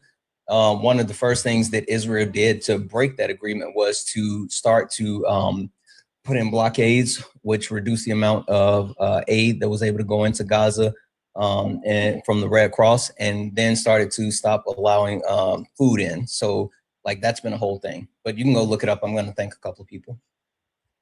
W's in the chat for Jennifer for the $5 donation, saying, listening to white people deny your truth and experiences infuriating. Thank you for you and your fam doing the hard work to educate us. Absolutely. Thank you so much for that $5 donation, and thank you for being amazing. W's in the chat for Leanna, who sent a $10 donation, saying from the useful coin bag. Hey, useful coin bag, asking Nate if he's going to enlist. We'll get to that. I really want to know the answer to that one as well. W's in the chat for Tip for the $5 donation, saying the propaganda against Venezuela is because they rebelled against America imperialism, and America wants their oil back. They gave their people health care and had a booming economy, and we put sanctions on them to destroy them. Bro is just yapping and on he doesn't understand. Exactly. W's in the chat for Laugh Out Leslie for the $5 super chat to say, what's worse than that should be committing. What's worse than committing? G side, WTF do you mean? They're being made out worse than they are. Exactly. W's in the chat for Laugh Out Leslie for the $5 super chat to say, OMG, committing, not vomiting, L autocorrect. I knew what you meant. W's in the chat for Laugh Out Leslie. Guys, if anyone else would like to support the live, you can do so. Cash App, PayPal, Venmo, all the pay links and link tree in the bio. Santana speaks for you. Santana speaks for you is the best way to support the live. Everything's accepted, anything's appreciated. If you're over on the YouTube, you can send a super chat. I will read that out, guys. Let's get the likes up to 100,000 likes. Also, 1.4 thousand of us hanging out here, guys. Look at the top. If you see the word follow, that means you're not following me. Hit that follow button. Hit that follow button. We're on the backup account here. Hit that follow button, but also follow the main account. Make sure you follow both of them. Make sure that you give me a follow on both of those accounts, please. And can we knock out the high bears? Can we knock out the high bears, please, please, please? Nate, were you able to look that up? Yeah, food is being sent, but there's supplies that aren't being sent. Mm-hmm. Yeah, they started to impose blockades where they started to greatly reduce the amount of everything that was allowed into Gaza. There was supposed to be open aid after that ceasefire, but Israel has completely backtracked on all of it. But the point that I'm trying to make, because again, we keep talking about like other countries and other places and all this other stuff. I guess one question someone just had, and I kind of want to get back to it, is, are you planning on enlisting? How do you feel about that? I mean, why would I want to enlist? Well, I mean, it seems like you're so gung-ho as far as like upholding what's happening with the United States and the actual justification of these wars. And so I'm trying to understand, are you good with other people fighting the war for us? Or do you feel like that these wars are so justified that you're willing to actually, you know, go boots on ground yourself? I mean, I think if you get into the army, I mean, it's kind of your duty though. Like you no, I agree with that, but I'm saying like I'm not enlisting in the army. Like, I mean, I hope I don't get drafted, but if I ever do get drafted, yeah, obviously I would go. I mean, it would suck and I'd have to train and do stuff. But obviously people that enlist, I mean, that is their duty. It's just like a cop saying to a cop, oh, should a cop go do their job? Like, I'm not trying to be mean, but it's kind of like, you know what I mean? Like, if I get drafted though, 100%, I would. No, but I think you're missing the point that I'm making. The point that I'm making is saying that, like, your actual premise is that there's justification, and the justification is rooted in America imperialism, and also being able to, you know, get oil and all this other things. And so the question I have is the justification for those things high enough where you would be willing to actually go fight it yourself? Not if you were drafted, but like, do you feel so strongly that you're saying like, hey, I'm willing to put my life on the line so we can have these things? 100%. Okay, so why aren't you enlisting? Because I don't want to be in the army. I mean, if I get drafted, you don't really. Again, I said not being drafted. I'm not saying that. Like, oh, so you're saying drafted, just quit everything I'm doing right now. But what I'm saying is, if you feel so, that doesn't even make sense. No, the point that I'm making is, if you feel so strongly about the need and necessity for this, right? The need and necessity for the oil and American imperialism and, you know, spreading democracy, like these types of things. If you feel so strongly and you feel justified in that, why aren't you actually doing the things to spread it versus allowing someone else to do the things? That doesn't even make sense. I'm not gonna lie. Like, I'm sorry, that really doesn't like Maybe I should give you a better example. So, you know, a couple of things that are like really important to me is ensuring that people have access to basic needs and necessities, right? Making sure that, you know, people don't go, people don't go unhoused, people have food, people have clothes, things like that. And so whenever I have the opportunity to give of myself, whether it's my time, whether it's my resources, whether it's my finances, in order to ensure that people don't have to actually deal with those things, then I do those things, right? I mean, there's lives that I host where, you know, the point of it is mutual aid. I you know, quite often do things on the back end quietly, but that's because I feel strong about those things. So like, if I sat here and said, I believe in these things, I believe in, you know, people having the ability to live, and people not getting evicted from their homes and having food and all this other stuff, it would be hypocritical for me to sit here and say that I believe in these things, but yet I don't do anything to actually help address any of those things. So that's why the question is, if you actually believe in those things, why are you willing to allow other people to put their lives on the line for those things instead of you actually willing to step up and put your life on the line for those things? Or is it that you're only willing to accept those things at the cost of you not having to do anything to get those things?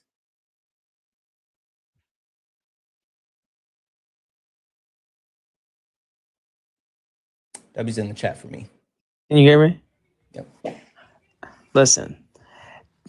Okay, you can feel strongly about something and not. Okay, listen. Okay, I can't. This is what I'll say.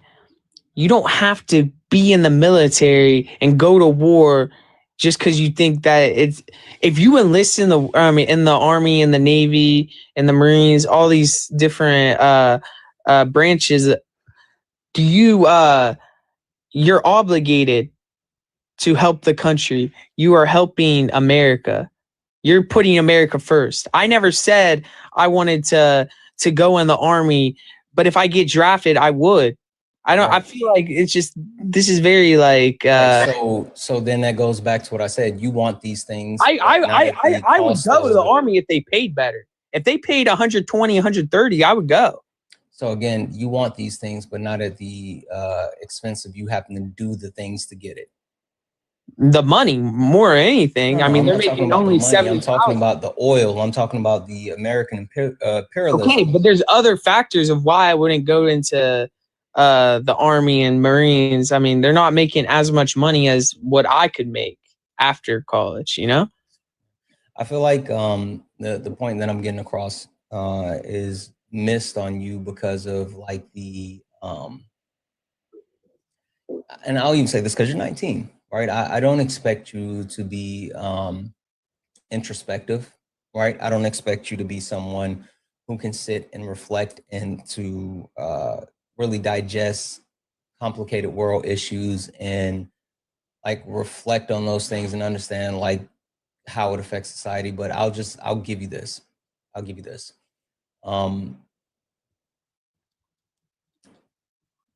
If you're not willing to die for oil and American imperialism, then maybe you shouldn't be okay with advocating for other people to lose their lives for oil and American imperialism. Meaning that while you may support the military and you may say like, hey, we want the military to handle any issue, like that's the difference between what I was saying with why I don't blame Donald Trump as far as the response that's occurring in Syria versus me blaming him what's happening in Venezuela. What's happening in Syria is a response to an attack on American soldier. What's happening in Venezuela is an active approach to take. And so I'm not advocating for us taking anything because I'm not willing to put my life on the line to take those things. That's the point. I mean, like I said again, I mean, if they paid better, I would definitely think about going into the military and helping them. But I mean, I just don't think the money's where it's at right now. You know what I mean? I mean, there's definitely good benefits if you don't want to go to college or something like that. But you know, I think the point's missed on you. So, I mean, we can talk about like the U.S. economy. I'm better at that than like talking about world affairs. But no, I don't want to talk about the U.S. economy. I actually want to talk about something super specific. How are you still willing to support Donald Trump after what they put out yesterday as far as the Epstein files? The Epstein files? He wasn't in it. I mean, there's a couple that were redacted, which is probably him, right? I mean, it's more than a couple that were redacted. There was whole troves of information that was redacted, and the law that was passed, everything was supposed to be released, and they actually released less than 1% of the documentations. 100% was supposed to be released, and they released less than 1%. And then the 1% that was released was heavily redacted to the point that like there's documents where there's 129 pages and it's just all black. Like they didn't leave a period, they didn't leave a comma, they didn't leave a question mark, they didn't leave the word and, they just blacked all of it out. So do you feel like Trump is playing in your face with that?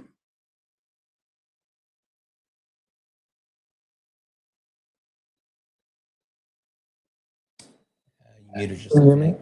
Yep. Yeah, I think my mic must have cut out or something. Sorry. The thing with me is I was never a big one on like when I was like supporting him in his run in 2024. I never really cared about him releasing the Epstein files.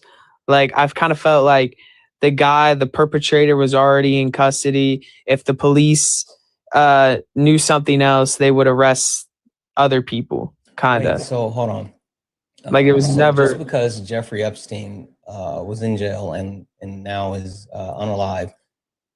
You're saying that the people that helped him, the people that also engaged in this, the people that literally propped up this criminal organization, we should just forget about it. Or I mean, I'm not to see every single person that harmed these survivors be brought to justice, because I want all of them to be brought to justice. I don't care. Like they put out a bunch of information and pictures and stuff, and Bill Clinton was close to Epstein. I'm like, fine, I don't care. Get Bill. Get Bill. If Obama's there, get Obama. If Joe Biden's there, get Joe. I could get them all. But are you saying that just because Epstein is no longer here, that we should let the rest of the people connected with him that perpetuated all the harm, we should just let them go? See, the thing is, the police already did their investigation on it. If they saw anything else that was also doing child SEX trafficking, they would have got them as well. You know what I mean? Did you know that this was a multi-billion-dollar global operation where Jeffrey Epstein was working with different heads of states, royalty, United States members of Congress, like millionaires and billionaires on every continent? Did you know that? Yeah, but sometimes they were trafficking people that were of age. You know what I mean? So I don't care about that. Like, I want you to focus on the point that I just said. Like, did you know that the reach of Jeffrey Epstein and what he was doing as far as harming people expanded the entire globe? I mean, yeah. I mean, it was a big operation. He made a lot of money from it. So with the release of the Epstein files, at the very least, it would create transparency the world over. And we can know that, like, because there's, you know, connections with Prince Andrews with the Epstein files, right? There's apparently connections with the Saudi royalties with the Epstein files. Like, there's connections with like fucking Chris Tucker. Pictures were released of Chris Tucker, the actor. The point being is, across the board, every single place and shape, like there's connections, and like it's accountability that can be achieved on a global scale by releasing this information. But for some reason, you don't care about releasing this information. So I guess no, I care about the females that were involved and had that traumatic experience. Girls? I mean, yeah, there were girls, but there were also people above age. It doesn't make it better. But I'm saying I care for all of them. But I think right now we don't know if Trump. Female what? Female giraffes, female kangaroos, female hippopotamus, females what? I'm saying female girls, women. Women and girls. Okay, you know that there's a difference between female and women and girls, right? Because female is like a category. There's female donkeys, female turtles. So anyway, I think you knew what I was saying. Well, I did, but I like to correct people because, like, that's something that you want to make sure that you. It was a very small correction. No, it's something that you want to get out of your lexicon because it's dehumanizing, and it's just a pro tip. I'm just. I mean, you're good. You're good. So. I mean, you can be a jerk about it. Like, I'm not. Listen. I mean, it was a very small. You don't like how it was delivered does not mean that it's. I mean, I really don't care. I know you don't, but again, I'm trying to help you out. I'm trying to help you get it out your lexicon because. I mean, it kind of seems like you're just being very disingenuous about it. But no, I mean, I'm not. But like when you sit here and say that I don't care if they release the Epstein files, I mean, like genuinely after that point, the stuff that you say is kind of nonsensical. So at this point, you know, reindeer games. Okay, listen. Most of the women have already got what they asked for. No, Epstein got in jail. No, they're getting more. They have not. No, they have not. They're like literally, they've been out loud and proud saying that they want transparency and they want these people held accountable. Like, have you listened to any of the survivors? I mean, you're acting like okay. They won't if Donald Trump literally just put out all this information that's been redacted. That's the point of what I'm saying. They said they're gonna, and then the FBI said they're gonna release more in a week. Okay. They already made a statement. Listen to me for a second, Nate. They were supposed to release everything by yesterday because it was the law. All I see in the Epstein files is just I need you to listen to me, Nate. What do pictures do? Nate, I need you to listen to me. There was a bill that was passed through the House, that was passed through the Senate, and that was signed by the President of the United States of America, Donald Timothy Trump himself. And in that bill, it said that they had 30 days to release all of the information. And the Trump DOJ waited the entire 30-day period and then released less than 1% of all the information that they have.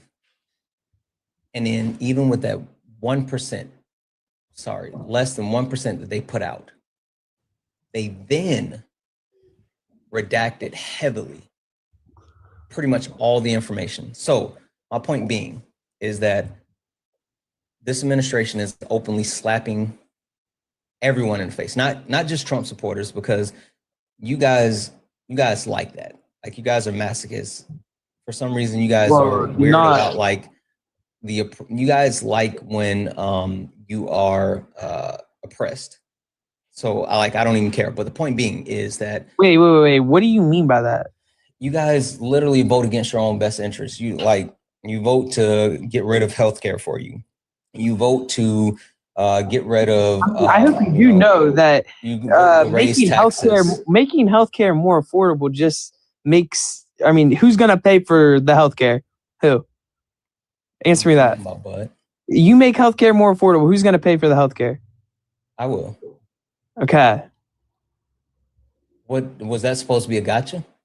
Yeah, I mean, you're making it more affordable for what? You're just gonna have to pay higher taxes. Everything that the Democrat Party advocated for makes your taxes 20 times higher, 20x higher. I mean, that's what I really wanted to talk about. I really wanted to talk about. Sure, right here. But we're just talking about right here. That's all you guys can talk about. If you increase the tax rate by 5%, 5%, increase the tax rate by 5%.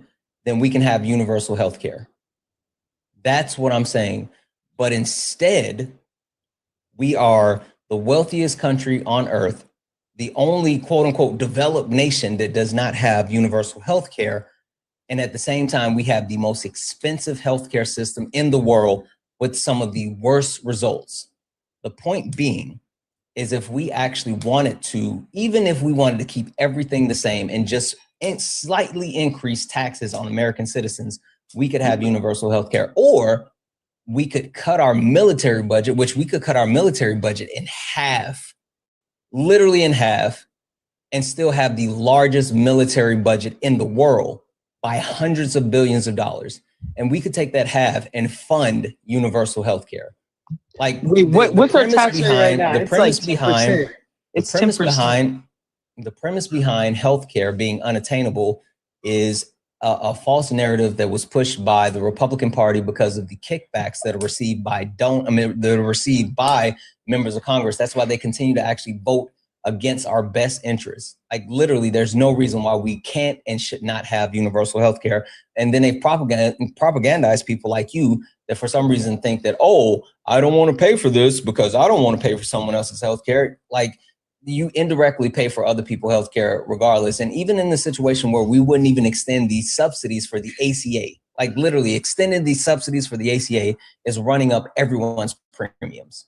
Everyone's going to pay more for healthcare because the Republican Party refused to extend the ACA subsidies. Like, none of that makes sense. Okay, this is what I'll tell you. We're already getting taxed a lot. 5% is a lot already. How much are you getting taxed? I mean, my parents probably get taxed, I think. Yeah, 50. Not your parents. You. How much are you getting taxed? I'm not getting taxed, but in the future I'll be taxed. In the future I'll be taxed. You're acting like I'm never going to be here. Stop speaking French. You mean the American people that currently pay taxes are being taxed a lot? Yeah. Okay, not you. So don't say we. I mean, I mean, I'm seeing it. I mean, it doesn't. But it's still not we. This isn't something that's impacting. You're trying to be a jerk. No, I'm trying. You know what? No, you know what it is. You know what it is. No, let me talk. The reason why I'm trying to be really specific is because you're sitting here speaking for people like myself and other people in the chat that currently pay taxes that would be willing to pay more in taxes in order to have universal health care. Like literally, you're doing that, but you're doing that from a position that you don't even hold because you don't pay taxes. Okay, but my parents have to pay taxes. Yeah. My parents have as well. But you know what the difference is between me and you? I currently pay taxes. So you're sitting here advocating for something or advocating against something that you think that it's going to affect